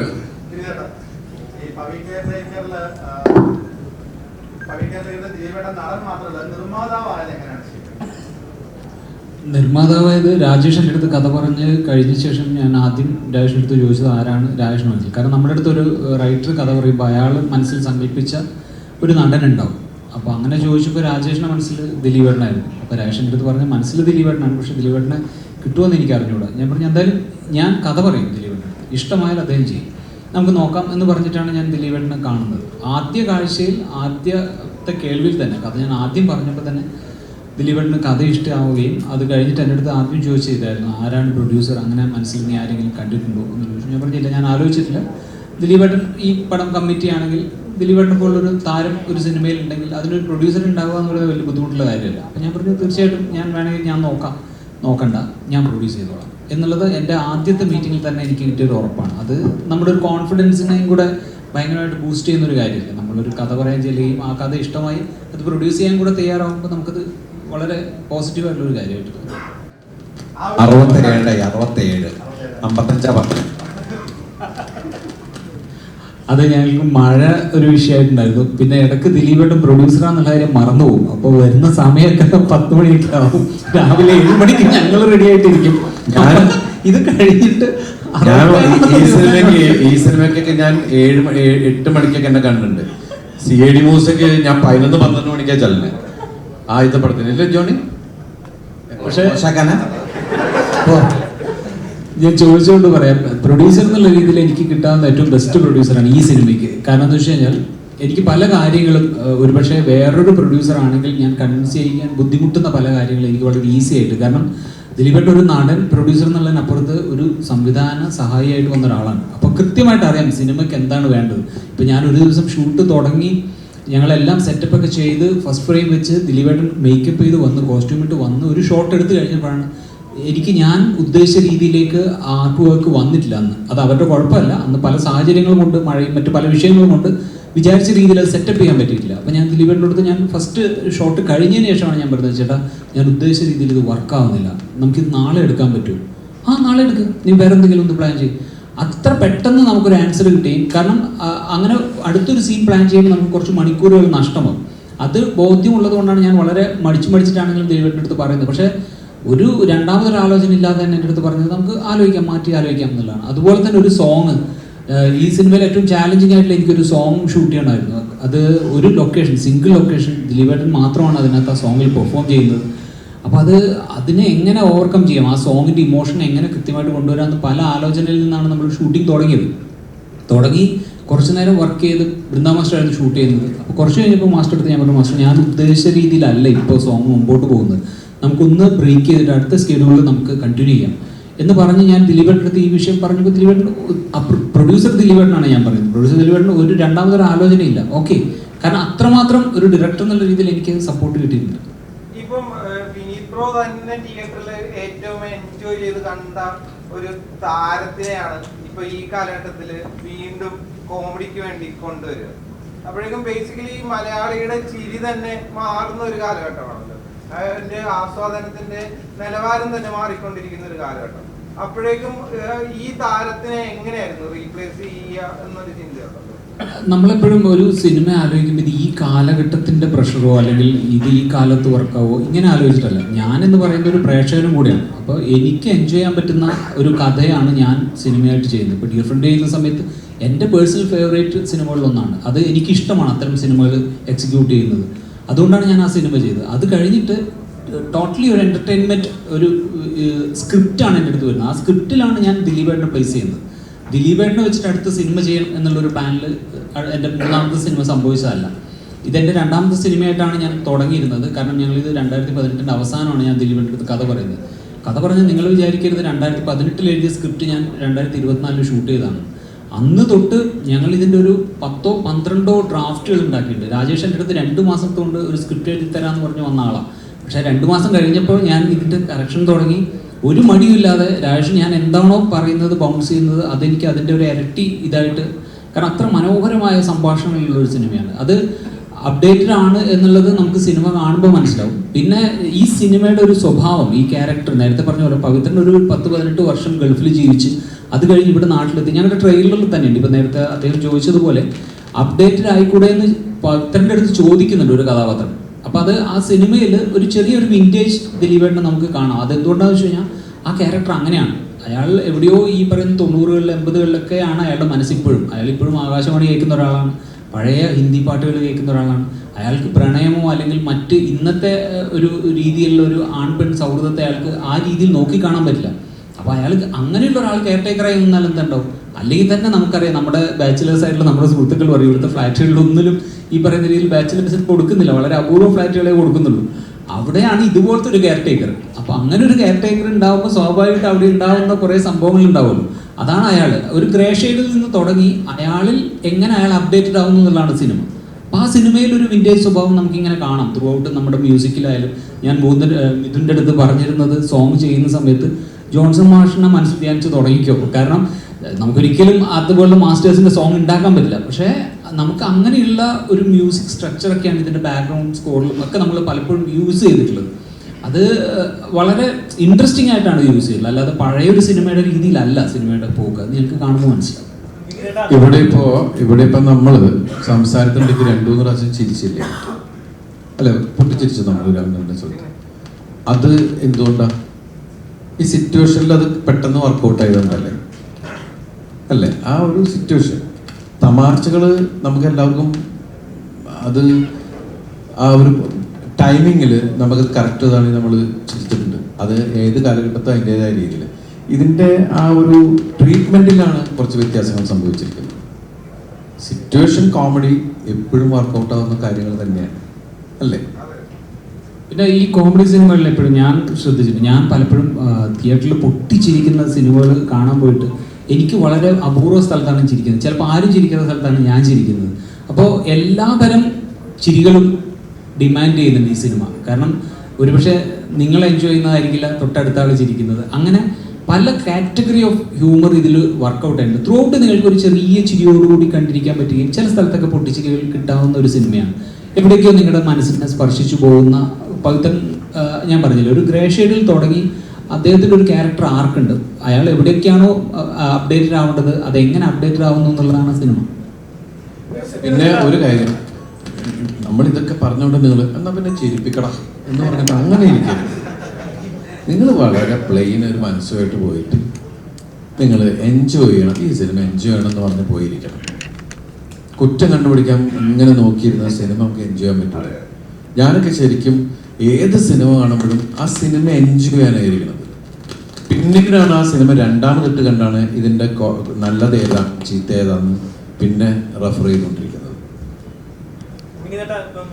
ദിലീപേട്ടൻ നോക്കി കഴിഞ്ഞാൽ പണ്ട് മുതലേ സ്പോണ്ടേനിയസ് ആയിട്ട് കൗണ്ടർ പറയുന്നതിലൊക്കെ അഗ്രഗണ്യനാണ്. പല കഥകളും നമ്മൾ കേട്ടിട്ടുണ്ട്. സോ അപ്പം ഈ ഒരു സിനിമയിലേക്ക് വരുമ്പോൾ സ്ക്രിപ്റ്റ് ഓൾറെഡി ലോക്ക്ഡ് ആണെന്ന് പറഞ്ഞു. അപ്പം അതിൽ പുള്ളിയുടെ ഒരു ഇംപ്രവൈസേഷൻ അതെങ്ങനെ ഉണ്ടായിരുന്നു? ഞാൻ ഒരിക്കലും ലോക്ക് ചെയ്ത് സ്ക്രിപ്റ്റിൽ ഷൂട്ട് ചെയ്യുന്ന ഒരാളല്ല. ഞാനിപ്പോൾ ഡിഫറെൻ്റ് ആയാലും ഇപ്പോൾ ഈ പടം ചെയ്യുമ്പോഴും ലോക്ക്ഡ് അല്ല. കാരണം ഞാൻ എപ്പോഴും എൻ്റെ പ്രൊഡ്യൂസറിൻ്റെ അടുത്ത് ഞാൻ പറയുന്നത് എൻ്റെ റൈറ്ററിനെയും എൻ്റെ ക്യാമറാമാനെയും എൻ്റെ എഡിറ്ററെയും എൻ്റെ തൊട്ടടുത്തടുത്ത മുറികളിലിടുന്നതാണ്. കാരണം നട്ടപ്പാതിനൊക്കെ എഴുന്നേറ്റിട്ടായിരിക്കും എനിക്ക് ചിലപ്പോൾ നാളത്തെ സീൻ നമുക്ക് ഇങ്ങനെ പിടിക്കാം, അത് മാറ്റണം. അത് ഒരു മടിയില്ലാത്തൊരു റൈറ്റർ എനിക്ക് കൂടെ ഉണ്ടായിരുന്നു. അതുപോലെയാണ് എൻ്റെ എഡിറ്ററും എല്ലാം. അപ്പോൾ അങ്ങനെ ഞാൻ ഇവോൾവ് ചെയ്ത് മേക്ക് ചെയ്യുന്ന ഒരാളാണ്. ഞാനൊരു സീൻ പോലും ഞാൻ കൃത്യമായിട്ട് പഴയ പോലെ ഈ പറയുന്ന പോലെ മാർക്ക് ചെയ്ത് മിഡ് വൈഡ് മാസ്റ്റർ ഷോട്ട് അങ്ങനെ മാർക്ക് ചെയ്ത് പോയിട്ട് ഷൂട്ട് ചെയ്യുന്ന ഒരാളല്ല. ഞാൻ ആ ആക്ടറിന് ഒരു ടോട്ടൽ ഫ്രീഡം കൊടുത്ത് അവിടെ ഒരു സ്റ്റേജ് ചെയ്യുന്ന എൻ്റെ പ്രോസസ്സ് സാധാരണ എല്ലാവരും ചെയ്യുന്ന പോലെ അല്ല, ഇങ്ങനെ ചെയ്യുന്ന ഒരുപാട് പേരുണ്ട്. എനിക്ക് ഇതാണ് ഞാൻ ഏറ്റവും കംഫർട്ടബിൾ ആയിട്ടുള്ളത്. അപ്പോൾ ഞാൻ ദിലീപേട്ടൻ എന്ന് പറയുന്ന ഒരു നടൻ പവിത്രനായിട്ട് വരികയും ബാക്കിയുള്ള മറ്റ് ക്യാരക്ടേഴ്സ് എല്ലാം എത്തിയതിന് ശേഷമാണ് ആ സീൻ കൺസ്ട്രക്ട് ചെയ്യുന്നത്. അതിന് ശേഷമാണ് നമ്മളൊരു ഷോട്ട് പോലും ഞാൻ ഡിസൈഡ് ചെയ്യുന്നത്. അപ്പോൾ അത്തരത്തിൽ ചെയ്യുന്ന സമയത്ത് നമുക്കിത് വളരെ ഈസി ആയിട്ടുള്ള ഒരു പ്രോസസ്സാണ്. അതിന് കാരണം അങ്ങോട്ടും ഇങ്ങോട്ടും എനിക്കിപ്പോൾ ആ ഡയലോഗ് ഓൾറെഡി രാജേഷ് എഴുതിയതിൽ തന്നെ ഒരു ഹ്യൂമർ ഉണ്ട്, അതിൻ്റെ മുകളിലാണ് ദിലീപേട്ടൻ പ്ലേ ചെയ്യുന്നത്. അപ്പോൾ അതിൻ്റെ ആഡ് ഓൺസ് വളരെ നാച്ചുറലായിട്ട് അതിനകത്ത് വരുന്നുണ്ട്. അത് ചിലപ്പോൾ ടേക്കിലായിരിക്കും വരുന്നത്. അപ്പോൾ ടേക്കിൽ വന്നു കഴിഞ്ഞാൽ അപ്പോൾ തന്നെ നമ്മളത് ഓക്കെ പറയുകയാണ്. അതല്ല നമ്മളിനി അതിൻ്റെ റിഹേഴ്സൽ ടൈമിൽ വരികയാണെങ്കിൽ നമ്മൾ അങ്ങോട്ടും ഇങ്ങോട്ടും ഡിസ്കസ് ചെയ്ത് ദിലീപേട്ടൻ പറയുന്നത് നമുക്ക് ഏറ്റവും രസകരമായിട്ട് തോന്നി. കാരണം ഇതൊരു എന്താ പറയുക ഒരു വലിയ കൊട്ടയാണ്, അതിനകത്ത് ഇങ്ങനെ വന്നുകൊണ്ടിരിക്കും. അപ്പം അതിനകത്ത് നമുക്ക് വേണ്ടത് മാത്രം ഇങ്ങനെ എടുത്താൽ മതി. അപ്പോൾ അങ്ങനെ വളരെ രസകരമായിട്ടുള്ളൊരു ഷൂട്ടിംഗ് അനുഭവമായിരുന്നു എനിക്ക് പേഴ്സണലി. ഒരേ സമയം ത്രില്ലറും അല്ലാത്ത ജോണറുകളൊക്കെ ചെയ്യുന്ന ആളാണ്. പവിന പറയുമ്പോൾ തന്നെ എല്ലാ ഇമോഷൻസും ഉള്ള ജോണറാണ്. എങ്ങനെ അത് എക്സ്പ്ലോർ ചെയ്യാനുള്ളൊരു ബെസ്റ്റ് തീരുമാനം ഉണ്ടായിരുന്നു? എനിക്ക് അങ്ങനെ ത്രില്ലർ ജോണറിനോട് അങ്ങനെ ഒരു പ്രത്യേക അറ്റാച്ച്മെന്റ് അങ്ങനെയൊന്നുമില്ല. അങ്ങനെയുള്ള സിനിമകൾ എന്നെ തേടി വരുന്നതാണ്. പക്ഷേ ഞാൻ പൊതുവെ മെലഡി ഇഷ്ടപ്പെടുന്ന ഒരാളാണ്. എനിക്ക് മെലോഡിയസ് സോങ്സും അങ്ങനെയുള്ള ആ ലവ് സോങ്സ് അതൊക്കെ ചെയ്യാൻ വളരെയധികം ഇഷ്ടമുള്ള ഒരാളാണ്. അപ്പോൾ വിനീതേട്ടൻ ആക്ച്വലി ഈ കഥ വന്ന് നറേറ്റ് ചെയ്യുമ്പോൾ എൻ്റെ ഏറ്റവും വലിയ അട്രാക്ഷൻ അതായിരുന്നു. കാരണം ഈ സ്ക്രിപ്റ്റിൽ വളരെ സോഫ്റ്റ് ആയിട്ടുള്ള വളരെ എന്താ പറയുക ശരിക്കും പറഞ്ഞ ഒരു നമുക്ക് മനസ്സിനോട് വളരെ ചേർന്ന് നിൽക്കുന്ന കുറച്ച് പാട്ടുകൾ ചെയ്യാനുള്ള ഒരു ഓപ്പർച്യൂണിറ്റി ഉണ്ട്. എത്രമാത്രം എനിക്ക് ചെയ്യാൻ പറ്റുമെന്ന് അറിയില്ല, പക്ഷെ ആ ഒരു ചാലഞ്ച് ആയിരുന്നു എന്നെ ഈ പ്രോജക്റ്റിലേക്ക് എന്നെ ആകർഷിച്ചത്. അപ്പോൾ ചെയ്തു വന്നപ്പോഴേക്കും പിന്നെ ഞാൻ പറയും വിനീതേട്ടൻ്റെ ടേസ്റ്റും എനിക്ക് വളരെയധികം മാച്ച് ചെയ്യുന്നൊരു തരം ടേസ്റ്റ് ആയിരുന്നു അദ്ദേഹത്തിന്. അപ്പം ഈ സിനിമയിലെ സിറ്റുവേഷൻസ് വന്നു, ഞാൻ അതിന് ഒരു ട്യൂൺ കൊടുക്കുമ്പോഴും എൻ്റെ മനസ്സിലുള്ള ഒരു വിഷൻ പെട്ടെന്ന് അദ്ദേഹത്തിന് മാച്ച് ആവുന്നുണ്ടായിരുന്നു. അതായിരുന്നു ഞങ്ങൾ തമ്മിലുള്ള ഒരു സിങ്കിൻ്റെ ഒരു സുഖം ഈ സിനിമയിലുണ്ടായിരുന്നു. അത് സ്കോറിങ്ങിലുണ്ടായിരുന്നു. സ്കോറിങ്ങിലും ചിലതിൽ കുറച്ച് ഹെവിയാണ്, ചിലതിൽ വളരെ ഇങ്ങനെ സോഫ്റ്റ് ആയിട്ട് പിടിക്കാമെന്ന് ഞാൻ പറയുമ്പോൾ അദ്ദേഹത്തിന് എൻ്റെ ഒരു വിഷൻ മനസ്സിലാവുന്നില്ലായിരുന്നു. അത് പിന്നെ സിനിമയ്ക്കും വളരെയധികം അങ്ങനെയുള്ള കുറേ മൂമെന്റ്സ് ഉണ്ട്, നല്ല രസകരമായിട്ടുള്ള കുറച്ച് ലൗഡായിട്ടുള്ള മൂമെന്റ്സ് ഉണ്ട്, അതുപോലെ വളരെ സോഫ്റ്റ് ആയിട്ട് ചെയ്യാൻ പറ്റുന്നത്. അപ്പൊ ആ ഒരു ജോണർ എക്സ്പ്ലോർ ചെയ്യാൻ ഒരു എക്സൈറ്റ്മെന്റ് ആയിരുന്നു. അത് ഒരു പരിധി വരെ അതിൽ വിജയിച്ചിട്ടുണ്ടെന്നാണ് എൻ്റെ വിശ്വാസം. ഇപ്പോ കാര്യസ്ഥനായിട്ട് വന്നിട്ട് 2010 ചരിത്ര ആവർത്തിക്കൊക്കെ നമുക്ക് പ്രാർത്ഥിക്കാം അല്ലേ? നിങ്ങളുടെ സപ്പോർട്ടാണ് അതിനാവശ്യം. നമ്മൾ സിനിമ ഉണ്ടാക്കി, സിനിമ നാളെ കഴിഞ്ഞ് നിങ്ങളുടെ മുമ്പിലേക്ക് വരികയാണ്. ഇലക്ഷൻ്റെ ദിവസമാണ്, അന്ന് നമുക്ക് ഒഴിവാണ്. നിങ്ങൾ വോട്ടൊക്കെ ചെയ്തതിന് ശേഷം നേരെ തിയേറ്ററിലേക്ക് വരിക, നമുക്കിത് എൻജോയ് ചെയ്യാം. ആ ഒരു മനസ്സോടുകൂടി വരിക, നമ്മൾ അടിച്ചു പൊളിക്കാം. എന്നാൽ അല്ലാത്ത പൊളിക്കലല്ല അല്ലേ?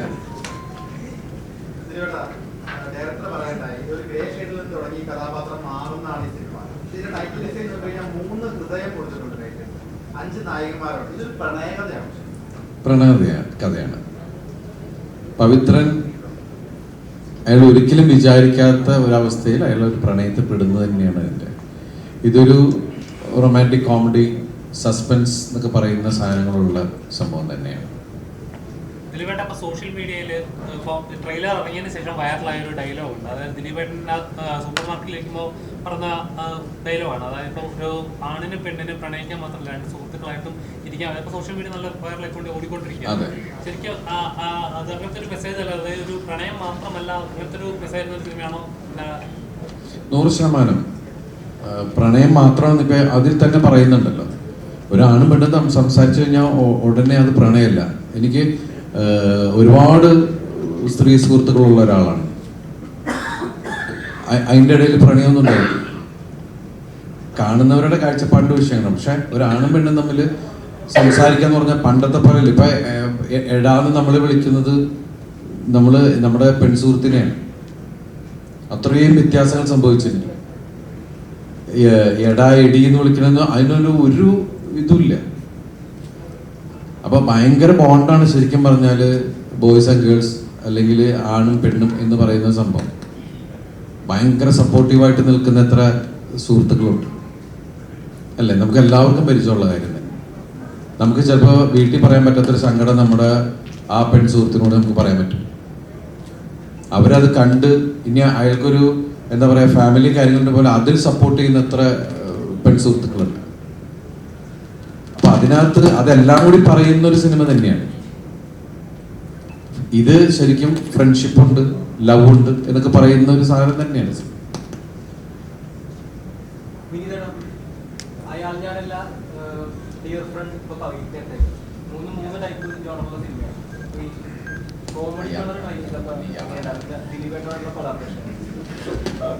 കോമഡി ഞാൻ പേഴ്സണലി ഭയങ്കരമായിട്ട് എൻജോയ് ചെയ്യുന്ന ഒരാളാണ്. ഹ്യൂമർ എൻജോയ് ചെയ്യുന്ന ആളാണ്.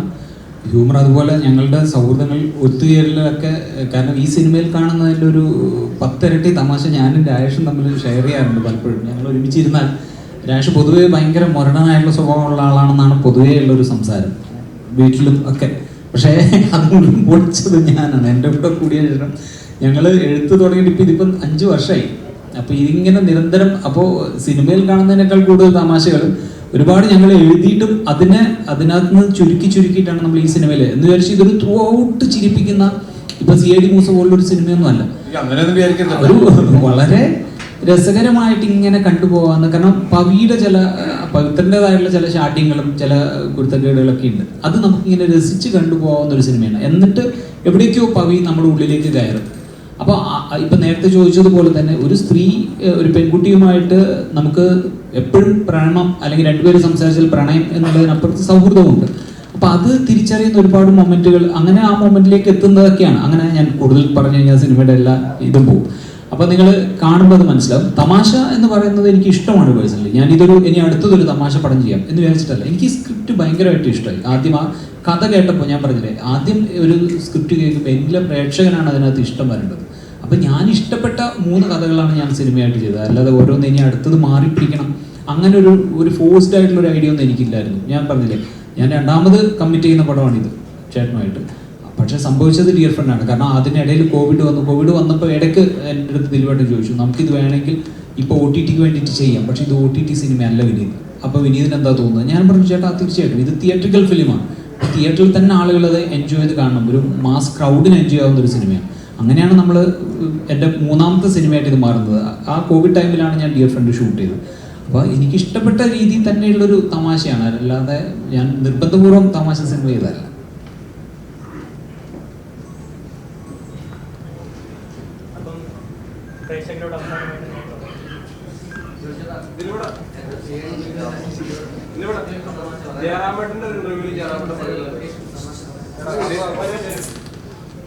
ജയറാമേട്ടന്റെ ഒരുപാട് ഒരു ഇന്റർവ്യൂവിൽ ജയറാമേട്ടൻ പറഞ്ഞിട്ടുണ്ടായിരുന്നു, കുറെ പരാജയങ്ങൾ ജയറാമേട്ടൻ സംഭവിച്ചപ്പോൾ ജയറാമേട്ടനോട് ഒരാൾ ചോദിച്ചിരുന്നു, എന്തുകൊണ്ടാണ് ഈ സിനിമ ഇത്രയും ഇങ്ങനെ പരാജയപ്പെടാൻ കാരണം എന്ന് ചോദിച്ചു. ജയറാമേട്ടൻ പറഞ്ഞൊരു വാക്ക്, എനിക്ക് നോ പറയാൻ അറിയില്ല ആരോടും, അതുകൊണ്ടാണ് ചില സിനിമകൾ അങ്ങനെ പരാജയപ്പെട്ടു പോകാൻ വന്നത് പറയുന്നുണ്ടായി. അപ്പോ ഈ ദിലീപേട്ടന്റെ ഈ അടുത്ത് വന്ന സിനിമകൾക്കെല്ലാം തന്നെ ഇത്തരം നോ പറച്ചിൽ വേണ്ടിയിരുന്നില്ലേ എന്ന് തോന്നുന്നുണ്ടോ? നോ എന്ന് പറയുന്ന വേർഡ് പറയാൻ മടിയുള്ള ഒരാൾ തന്നെയാണ് ഞാനും. അത് വലിയ സത്യമുള്ള കാര്യം. കാരണം അതിനു മുമ്പ് തന്ന വിജയ ചിത്രങ്ങൾ അല്ലെങ്കിൽ അതിനു മുമ്പുള്ള ബന്ധങ്ങളും കാര്യങ്ങളൊക്കെ വരുമ്പോൾ പല സ്ഥലത്ത് നോ പറയാതെ ഇൻഡയറക്ട്ലി സംസാരിക്കുകയൊക്കെ ചെയ്തിട്ടുണ്ട്. എന്ന് വെച്ച് ആ പരാജയങ്ങളിൽ നിന്നും ഒരു സിനിമ പരാജയപ്പെട്ട ഉടനെ അത് എൻ്റെ കുഴപ്പമല്ല എന്ന് പറഞ്ഞാൽ ഞാൻ മാറില്ല. അതിൽ ഞാനും ഒരു ഭാഗവാക്ക് തന്നെയാണ്. ഓരോ ശ്രമങ്ങളാണ് ഓരോ സിനിമ. ഞാൻ നേരത്തെ പറഞ്ഞിട്ട് അതങ്ങനെ സംഭവിച്ചു. അത് നമ്മൾ വിചാരിച്ച പോലെ വർക്കൗട്ടായില്ല, ആ ഡിഷ് ശരിയായില്ല, ഇത് പറഞ്ഞ പോലെയാണ്, ആ ചേരുവകൾ ശരിയായില്ല, നമ്മൾ എടുത്ത് മാറ്റി വെച്ചു, അത് ആൾക്കാർക്ക് ഇഷ്ടമായില്ല, ഇത്രേ ഉള്ളൂ. അപ്പം നമ്മൾ അടുത്ത സംഭവം നോക്കുന്നു. അപ്പം നമ്മൾ ഈ പവി കെയർടേക്കർ എന്ന് പറഞ്ഞ സിനിമയും നമ്മൾ ദൈവമേ ഇത് നന്നാവണേ എന്നുള്ള പ്രാർത്ഥനയോടുകൂടിയാണ് വരണത്. ഇനി ബാക്കിയെല്ലാം നമ്മൾക്ക് ഈ സിനിമയെക്കുറിച്ച് നമുക്ക് അറിയുള്ളൂ. ആ ഈ സിനിമ നമ്മൾ കണ്ടു, ഇതിനെക്കുറിച്ച് ഇതിങ്ങനെയാണ് ഈ സിനിമ എന്നുള്ളത് നിങ്ങളോട് പറയുന്നു, നിങ്ങളിത് പ്രേക്ഷകരെ അറിയിക്കുന്നു. ഇനി പ്രേക്ഷകരെന്ത് തീരുമാനിക്കുന്നു എന്നുള്ളതൊക്കെ ദൈവത്തിൻ്റെ കയ്യിലോ അവരുടെ കയ്യിലോ നമുക്കറിയില്ല. ഇനിയുള്ള ദിവസങ്ങൾ അവരെന്ത് പറയുന്നു എന്നുള്ളതിനെ ബേസ് ചെയ്താണ് അല്ലേ, അതേ നമുക്ക് ചെയ്യാൻ പറ്റുള്ളൂ. അയാൾ ഞാനിൽ കഴിഞ്ഞ ശേഷം ഫഹദ് എൻ്റെ അടുത്ത് സംസാരിച്ചപ്പോൾ ഞങ്ങൾ രണ്ടുപേരും തീരുമാനിച്ചു എൻ്റെ അടുത്ത സിനിമ ഫഹദായിട്ട് തന്നെ ചെയ്യാം എന്നുള്ളൊരു പ്ലാൻ ഉണ്ടായിരുന്നു. അപ്പോൾ ഫഹദ് ആലപ്പുഴയിൽ നിന്ന് ഇങ്ങോട്ട് വരുമ്പോഴേക്ക് ഞങ്ങൾ മീറ്റ് ചെയ്യുകയും പല കഥകളും ഞങ്ങൾ ഡിസ്കസ് ചെയ്തിരുന്നു. ഞങ്ങളൊരു പ്രൊഡക്ഷനുമായിട്ട് കമ്മിറ്റ് ചെയ്യുകയും ചെയ്തിരുന്നു, നമുക്കൊരു സിനിമ ഒരുമിച്ച് തന്നെ ചെയ്യാം. പക്ഷേ ഞങ്ങൾ രണ്ടുപേരും ഒരുപോലെ എക്സൈറ്റ് ചെയ്യിപ്പിക്കുന്ന ഒരു കഥ എത്തിയില്ല. അങ്ങനെ ആലോചന നടക്കുന്നതിൻ്റെ ഇടയിലാണ് രാജേഷ് എൻ്റെ അടുത്ത് വന്നിട്ട് ഈ കഥ പറയുന്നത്. അപ്പോൾ ഇത് ഈ ക്യാരക്ടറിൻ്റെ സ്വഭാവം കൊണ്ടും ഈ ക്യാരക്ടറിൻ്റെ ഒരു ഏജ് വെച്ചിട്ടും ഫഹദിന് ചെയ്യാവുന്ന ഒരു സിനിമയല്ല ഇത് എന്നാണ് ഞാൻ പറഞ്ഞത്. അങ്ങനെയാണ് ഈ സിനിമ, ദിലീപേട്ടനാണ് ഇതിന് ഏറ്റവും ആപ്റ്റ് ആയിട്ടുള്ള ആൾ, അങ്ങനെയാണ് ദിലീപേട്ടനിലേക്ക് എത്തുന്നത്. ഫഹദ് പറഞ്ഞോ? ഫഹദല്ല പറഞ്ഞത്, ലാൽ ജോസ് ആണ്. അല്ല, ലാലുവേട്ടൻ്റെ അടുത്ത് ഞാൻ ഈ കഥ പറഞ്ഞു കഴിയുമ്പോൾ നമുക്ക് ഓരോ സിനിമയ്ക്കും ഒരു ആക്ടർ ആപ്റ്റായിട്ട് തോന്നുമല്ലോ ഒരു കഥ കേൾക്കുമ്പോൾ. ഇപ്പോൾ ഫഹദിന് പറ്റുന്ന പോലുള്ളൊരു കഥാപാത്രമായിരിക്കില്ല ഇത് എന്നുള്ളത് കൊണ്ടായിരിക്കും. പിന്നെ മാത്രമല്ല ഞാൻ അങ്ങനെ ചിന്തിച്ചിട്ടില്ല. ഞാനിപ്പോൾ ഈ കഥ കേട്ടിട്ട് ഇത് ഫഹദിന് പറ്റുന്ന കഥയാണോ എന്നല്ല ഞാൻ ആലോചിച്ചത്. ഈ കഥയ്ക്ക് പവിത്രന് ഏറ്റവും യോഗ്യനായിട്ടുള്ള ആരാണ് നിങ്ങളുടെ മനസ്സിൽ എന്നാണ് ഞാൻ റൈറ്ററിൻ്റെ അടുത്ത് ചോദിച്ചത്. അപ്പോൾ അദ്ദേഹം ഫസ്റ്റ് പറഞ്ഞ പേരാണ്. അല്ലാതെ ഈ കഥയിലേക്ക് ഫഹദിനെ കൊണ്ടുവരാൻ പറ്റുമോ എന്ന് ഞാൻ ആലോചിച്ചിട്ടില്ല. ഫഹദിനെ ഈ ക്യാരക്ടറും ചെയ്യാം, അല്ലെങ്കിൽ ഇതിനുപോലുള്ള പല ക്യാരക്ടറും ഫഹദിൻ്റെ നടൻ എന്നുള്ള രീതിയിൽ പ്രൂവ് ചെയ്തൊരാളാണ്. അപ്പോൾ അതിന് ഏത് സിനിമയും ചെയ്യാൻ പറ്റും. പക്ഷെ ഒരു കഥാപാത്രത്തിൻ്റെ അതിൻ്റെ ഒരു ഏജ് ഉണ്ട്, ആ ക്യാരക്ടറിന് നമ്മൾക്ക് അതിൻ്റെ എല്ലാ രീതിയിലും അത് സ്യൂട്ട് ചെയ്യുന്ന ഒരു ആക്ടർ ഉണ്ടാവും. അപ്പോൾ ദിലീപേട്ടനെ സംബന്ധിച്ചിടത്തോളം ഞാൻ മനസ്സിലാക്കുന്നത് ദിലീപേട്ടൻ്റെ ഒരു ആക്ടിങ് സ്റ്റൈല് ആ ഒരു ടെംപ്ലേറ്റ് വേറൊരു നാടിനില്ല. അദ്ദേഹത്തിൻ്റെ ഒരു ഇപ്പം നേരത്തെ ചോദിച്ച പോലെ ഫ്ലെക്സിബിലിറ്റിയുടെ കാര്യം ചോദിച്ചു, ഒരു കമൻറ്റ് കണ്ടിട്ട് അങ്ങനെ ഒരു ചോദ്യം വരുമ്പോൾ അത് ആ കഥാപാത്രം വരുമ്പോഴാണ്, നമുക്ക് അത്തരത്തിലുള്ളൊരു കഥാപാത്രം വരുമ്പോഴല്ലേ നമുക്ക് അവിടെ ഫ്ലെക്സിബിൾ ആവാൻ പറ്റുള്ളൂ. അല്ലാതെ ഒരു പോലീസുകാരനായിട്ട് അഭിനയിക്കുമ്പോൾ അല്ലെങ്കിൽ ഒരു സീരിയസ് ആയിട്ടുള്ള ഒരു ക്രൈം സിനിമയിൽ അഭിനയിക്കുമ്പോൾ നമുക്ക് അവിടെ ഫ്ലെക്സിബിൾ ആവാൻ പറ്റില്ല. അപ്പോൾ അത് ഒരു കഥാപാത്രം വരണം അതുപോലെ. അപ്പോൾ ഈ സിനിമ ദിലീപേട്ടൻ എന്ന് പറയുന്ന നടന് പൂർണ്ണമായിട്ടും സ്പേസിലുള്ള ഒരു സിനിമയാണ്. നമ്മൾ മുമ്പ് കണ്ട ദിലീപേട്ടൻ്റെ ഏറ്റവും ഇഷ്ടപ്പെട്ട കുറേ അദ്ദേഹത്തിൻ്റെതായിട്ടുള്ള മാനറിസംസും ബോഡി ലാംഗ്വേജ് ഒക്കെ ഉണ്ട്, അതുണ്ട്. പക്ഷെ എന്നാൽ പവിത്രനിൽ ഞാൻ ഞെട്ടിപ്പോയിട്ടുണ്ട്. കാരണം ചില സീനിൽ ദിലീപേട്ടൻ നടത്തത്തിൽ പോലും അങ്ങനെ ഞാൻ ദിലീപേട്ടൻ ഒരുപാട് സിനിമകൾ കണ്ടിട്ടുള്ള ഒരാളാണ്. പക്ഷെ ഇത് ഞാൻ കാണുമ്പോൾ, ഞാൻ എന്ന് പറയുന്ന ഡയറക്ടർ കാണുമ്പോൾ ഇത് പവിത്രനാണ്. അത് ആദ്യത്തെ 2 ദിവസം കഴിഞ്ഞപ്പോഴാണ് പവിത്രനിലേക്ക് ദിലീപേട്ടൻ എത്തുന്നത്. അപ്പോൾ ഓരോ ദിവസം ഷൂട്ട് നമ്മൾ തുടങ്ങിയുള്ള ദിവസങ്ങളിൽ എന്നോട് ചോദിക്കും, പവിത്രൻ ആവുന്നുണ്ടോ? കാരണം ഈ പവിത്രനിലേക്ക് എത്തുക എന്ന് പറയുന്നത് എനിക്കും അറിയില്ല പവിത്രൻ എങ്ങനെയാണെന്ന്. നമുക്ക് കുറേ ധാരണകളുണ്ട്. പവിത്രൻ ഇത്രയും പ്രായമായിട്ടും അല്ലെങ്കിൽ ഈ ഒരു ഏജിൽ നിൽക്കുമ്പോഴും കല്യാണം കഴിച്ചിട്ടില്ല, പ്രണയം സംഭവിച്ചിട്ടില്ല. അപ്പം ഇങ്ങനെയുള്ള ഒരാൾക്ക് അത്യാവശ്യം നല്ല പിശുക്കുണ്ടാവും, ഭയങ്കര വൃത്തിയായിരിക്കും വീട്ടിൽ. കാരണം ഇനി ഇയാളുടെ പ്രണയം സംഭവിക്കുന്ന ഇയാൾ പ്രതീക്ഷിക്കുന്നുമില്ല. അപ്പം അങ്ങനെയുള്ള ആ ക്യാരക്ടറിസ്റ്റിക്സ് ഒക്കെ നമ്മൾ എഴുത്തിൻ്റെ ഘട്ടത്തിൽ തന്നെ ഞാൻ രാഷ്ട്രീയം തീരുമാനിച്ചു വെച്ചിട്ടുണ്ട്. പക്ഷേ ഇയാൾ എങ്ങനെ നടക്കും, അപ്പം ഇതൊക്കെ നമുക്ക് പിന്നെയാണ് അത് രൂപപ്പെട്ടു വരുന്നത്. അങ്ങനെ വരുമ്പോൾ ഇത് ഏറ്റവും ആപ്റ്റായിട്ടുള്ള ഒരാൾ ദിലീപേട്ടനാണ് ഈ ക്യാരക്ടർ ചെയ്യാൻ. ദിലീപേട്ടൻ കുഞ്ഞിക്കൂരൻ, ചാർത്തുപൊട്ട്, അങ്ങനെയുള്ള പല ക്യാരക്ടർ ദിലീപേട്ടൻ കൂടുതൽ മലയാള സിനിമയിൽ അങ്ങനെയാണ് അത്തരം ക്യാരക്ടർ. ഇപ്പോൾ കെയർടേക്കർ എന്നുള്ളൊരു ക്യാരക്ടറും ചെയ്തിരുന്നു, കഥാപാത്രം ചെയ്തിരുന്നു. ഇത്തരം ഒബ്സർവേഷൻ ഒരു ആക്ടർ എത്രത്തോളം ആ ആക്ടിങ്ങിൽ കൊണ്ടുവരാൻ സാധിക്കുന്നുണ്ട്? ഇല്ല, നമ്മൾ നേരത്തെ പറഞ്ഞല്ലോ, ഇയാൾ നമ്മുടെ മുമ്പിലുള്ള ഒരാളാണ്. നമ്മൾ പല സെക്യൂരിറ്റി ആളുകളെയും കെയർടേക്കേഴ്സിനെയൊക്കെ നമ്മൾ ദിവസം കാണുന്നുണ്ട്. അങ്ങനെ അവിടെയൊക്കെ ഒബ്സർവ് ചെയ്തു എന്നല്ലാണ്ട് ഒരു പെർട്ടിക്കുലർ ആളെ നമ്മൾ പിടിക്കാൻ പോയിട്ടൊന്നുമില്ല. അപ്പൊ കുഞ്ഞുകുലം ചെയ്യുമ്പോൾ 5-6 വൈകല്യമുള്ള ആളുകളെ നമ്മൾ ശ്രദ്ധിച്ചിട്ട് അവരിൽ നിന്ന് ഒരാളെ ഉണ്ടാക്കിയെടുത്തതാണ് എന്ന് പറയുന്ന പോലെ ഇത് അങ്ങനെ ഒന്നും പറയാൻ പറ്റൂല. ഇയാൾ നിങ്ങൾക്ക് പരിചയമുള്ള ഒരാളായിരിക്കും, ഇയാൾ നിങ്ങളുടെ ഇടയിലുള്ള ഒരാളായിരിക്കും എന്ന് തോന്നുന്ന രീതിയിലുള്ള ഒരു പവിത്രനാണ്.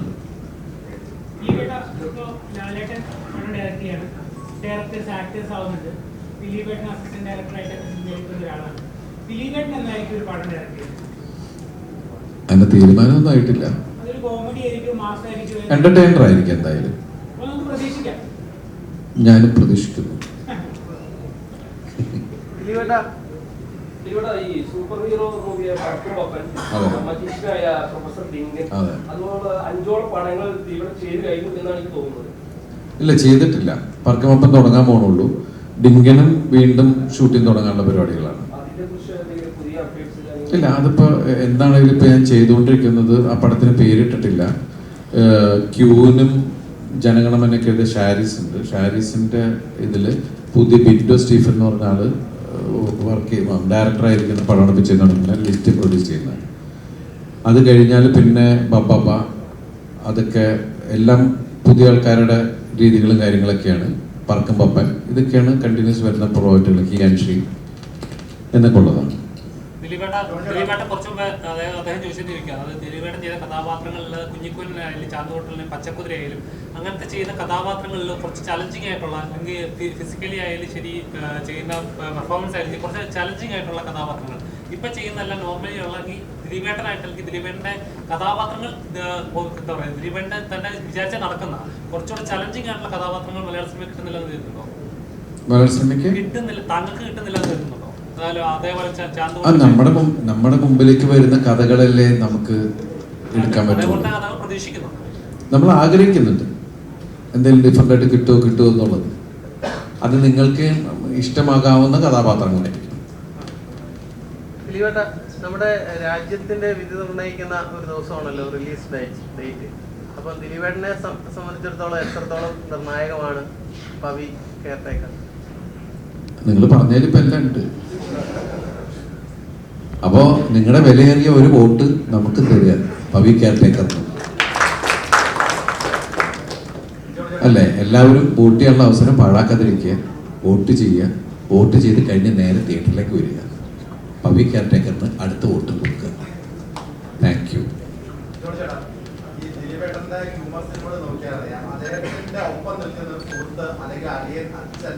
അങ്ങനെ ഒരു കഥാപാത്രം അദ്ദേഹത്തിന്റെ ക്യാരക്ടറിന് ഒപ്പമോ അതിനേക്കാളും മുകളിലോ പ്രേക്ഷകരുടെ കയറുന്നതാണ്. ഇപ്പം പരക്കതളിയാണ്, കാര്യസ്ഥൻ, പഞ്ചാബി ഹൗസ്, ഇതിലെല്ലാം അദ്ദേഹത്തിന്റെ ഒപ്പം അല്ലെങ്കിൽ അദ്ദേഹത്തിന് മുകളിൽ നിൽക്കുന്ന ഒരു കഥാപാത്രം ഉണ്ടോ? ഇതില് ജോണിച്ചേട്ടന്റെ ക്യാരക്ടർ എങ്ങനെയാണ്? ത്രോട്ട് നിൽക്കുന്നതാണോ? അതിൽ എന്താണ് അതിന്റെ ആദ്യമേ ദിലീപേട്ടോട് പറഞ്ഞിരുന്നു, ഒരിക്കലും എന്റെ മോളിൽ നിൽക്കരുത്, ഒരു വഴിക്ക് ഒരു വില കണ്ടു നിന്നാൽ മതി എന്ന് പറഞ്ഞു. വളരെ കൺട്രോളായിട്ടുള്ള അഭിനയത് കാഴ്ച ഇപ്പോഴാണ് കണ്ടാൽ മനസ്സിലാവും. വളരെ അത് വിനീത് തന്നെ അല്പം പോലും കൺട്രോൾ എന്നുള്ളത് എനിക്ക് വളരെ ഇഷ്ടപ്പെട്ട ഒരു കഥ. കാരണം ഞാൻ ഈ കൊച്ചിയിൽ തന്നെ ഒരുപാട് ഫ്ലാറ്റുകളിൽ താമസിച്ചിട്ടുണ്ട്. എനിക്കത് ഏറ്റവും ഞാൻ സൗഹൃദം സൂക്ഷിക്കുന്നത് സെക്യൂരിറ്റി ജീവനക്കാരുമായിട്ടാണ്. കാരണം മിക്കവാറും കണ്ടിട്ടുണ്ടോ 55-60 വയസ്സായവരായിരിക്കും സെക്യൂരിറ്റീസ്. ഇവർക്കും വീടുണ്ട്. രാത്രി കാലങ്ങളിൽ അവർ ഉറക്കളച്ചായിരിക്കുന്നത്. അത് ജോലി ചെയ്യുന്ന വേഷത്തിനെ കുറിച്ചാണ് പറയുന്നത്. അല്ല കേൾക്കൂ. അപ്പൊ ഞാൻ പറയാം ദിലീപ് സെക്യൂരിറ്റി അല്ല, ദിലീപ് കെയർടേക്കറും ദിലീപിനകത്ത് നന്മ ചെയ്തതാണ്. ഞാൻ രാവിലെ പറഞ്ഞത് രാത്രി പകലെനിക്ക് ജങ്കാറായിട്ട് പോകേണ്ടതുകൊണ്ട് ദിലീപ് രാത്രി സെക്യൂരിറ്റി ആയിട്ട് ദിലീപ് ചെയ്യുന്നുണ്ട്. പക്ഷെ ഞാൻ പറഞ്ഞത് അങ്ങനത്തെ ഒരു കഥാപാത്രമാണ്. അതുകൊണ്ട് ഞാൻ നോക്കിയത് എനിക്ക് ഭയങ്കര ഇഷ്ടം തോന്നി. എൻ്റെ സീൻസ് എനിക്ക് ഭയങ്കര ഇഷ്ടമായിട്ട് തോന്നി. ദിലീപായിട്ടുള്ള കോമ്പിനേഷൻ ഇഷ്ടമായിട്ട് തോന്നി. പിന്നെ ഞാൻ ചിലപ്പോൾ ആലോചിക്കും, ഒരു ദിലീപിനെ വെച്ച് ഓരോ സിനിമകൾ സംവിധാനം ചെയ്തു, ഇപ്പോൾ അദ്ദേഹത്തിനോട് അഭിനയിക്കാൻ കഴിയുന്നു. അത് ഈ പറഞ്ഞ പോലെ കൂടെ ഓരോ കാലഘട്ടങ്ങളിൽ ഓരോരുത്തരുണ്ടായിട്ടുണ്ടെന്ന് തോന്നുന്നത് അത്രയൊന്നും ആയിട്ടില്ലെങ്കിലും നാളെ ചിലപ്പോൾ എന്നെക്കുറിച്ചും അങ്ങനെ പറയാം. അങ്ങനെയാണല്ലോ കാലം, ചരിത്രം. അങ്ങനെ ഉണ്ടാവട്ടെ. എന്തായാലും പവി കെയർടേക്കറിൽ ഞാൻ വളരെ ഹാപ്പിയാണ്. ഒരു കാര്യം ഞാൻ പറയുന്നു, ന്യൂൺ ഷോ കഴിയുമ്പോൾ സാധാരണക്കാരൊക്കെ പറയുന്നത് ആ ദിലീപിൻ്റെ പുതിയ പടം ഉണ്ടല്ലോ, അഭിനയ ചെയ്ത പടം കണ്ടിരിക്കാണ്ട് നല്ല രസമുണ്ട്, നല്ലതായിട്ട് കാണാത്തൊരു പടമാണ് എന്ന് പറയും എന്ന് എനിക്കൊരു ഉൾവിളി തോന്നുന്നുണ്ട്. അല്ലാതെ ഞാൻ കിടുങ്ങുമെന്നൊന്നും പറഞ്ഞിട്ടില്ല കേട്ടോ. അപ്പം അല്ല അതെ ഇത് കാണാം. ജോണി ചേട്ടനും ദിലീപേട്ടനും ഒന്നിച്ച സിനിമയെ കുറിച്ച് നമ്മൾ ഇന്നും ഇവിടെ സംസാരിച്ചല്ലോ. അപ്പം ലൊക്കേഷനിലെ ജോണി ചേട്ടന്റെ സാന്നിധ്യം ഏതെങ്കിലും തരത്തിൽ സ്വാധീനിച്ചിട്ടുണ്ടോ, അല്ലെങ്കിൽ ഏതെങ്കിലും തരത്തിൽ അനുകൂലമായിട്ട് വന്നിട്ടുണ്ടോ സംവിധാനത്തിൽ? അല്ല, അത് ജോണി ചേട്ടൻ ഇത്രയും എക്സ്പീരിയൻസ് ആയിട്ടുള്ള ഒരു സംവിധായകൻ നടനാവുമ്പോൾ നമുക്ക് കാര്യങ്ങൾ എളുപ്പമല്ലേ. ഒരു ഡയലോഗ് അല്ലെങ്കിൽ ഒരു സീൻ വായിച്ചു കഴിയുമ്പോൾ തന്നെ ജോണി ചേട്ടൻ അറിയാതെ ഇങ്ങനെ ഞാൻ എൻ്റെതായിട്ടുള്ള രീതിയിൽ ഞാൻ മനസ്സിൽ കണ്ട കാര്യങ്ങൾ ചെറുതായിട്ടൊന്ന് എനിക്ക് മാറ്റണം എന്ന് തോന്നിയാൽ ഞാൻ പറഞ്ഞ അപ്പം തന്നെ അത് ജോണി ചേട്ടൻ അതിനേക്കാൾ ഇരട്ടി തരും, അല്ലെങ്കിൽ കുഞ്ഞെ അതങ്ങനല്ല എന്ന് പറഞ്ഞു തരും. അപ്പോൾ അത് അങ്ങോട്ടും ഇങ്ങോട്ടും ഉള്ളൊരു ഷെയറാണ്. എനിക്ക് അദ്ദേഹത്തിൽ നിന്നും മനസ്സിലാക്കാനും പഠിക്കാനൊക്കെ കാര്യങ്ങൾ ഭയങ്കര ഹെൽപ്ഫുൾ അല്ലേ. ജോണി കുഞ്ഞേ എന്നൊക്കെയാണ് ഇപ്പോൾ വിളിക്കുന്നത്. പണ്ട് മോനേനെ വിളിച്ചപ്പോൾ വേറെ എന്തോ ഒരു കുഴപ്പങ്ങൾ അല്ലേ. ദിലീപേട്ട 26-ാം തീയതി ഇലക്ഷനുമാണ്, ഈ സിനിമ ഇറങ്ങുവാണ്. ഒരുപാട് രണ്ടിന് ഒരു വളരെ നിർണായകമായ ദിവസമാണ്. അപ്പം ഇനി കാണാൻ വരുന്ന പ്രേക്ഷകരോട് എന്താണ് പറയുന്നത്? പ്രിയപ്പെട്ട പ്രേക്ഷകരോട് ഏപ്രിൽ 26-ാം തീയതി നിങ്ങളുടെ അടുത്ത തിയേറ്ററിലേക്ക് പവി കെയർടേക്കർ വരികയാണ്. നിങ്ങളുടെ വിലയേറിയ സമ്മതിദാനാവകാശം രേഖപ്പെടുത്തുമ്പോൾ പവി കെയർടേക്കറെ മറക്കാതിരിക്കുക. നിങ്ങളുടെ എന്താ പറയുക, സ്നേഹത്തിൻ്റെ ഒരു കയ്യൊപ്പ്, എന്താ അല്ല എങ്ങനെയല്ലേ പറയാ ജോണി, ഒരു തലോടൽ ഞങ്ങൾക്കും തരിക, ഞങ്ങളെ അനുഗ്രഹിക്കുക. പവി കെയർടേക്കറിനെ ഒരു വലിയ വിജയമാക്കി തീർക്കാൻ നിങ്ങളും ഞങ്ങളെ സപ്പോർട്ട് ചെയ്യുക. Thanks a lot. അതാണ്.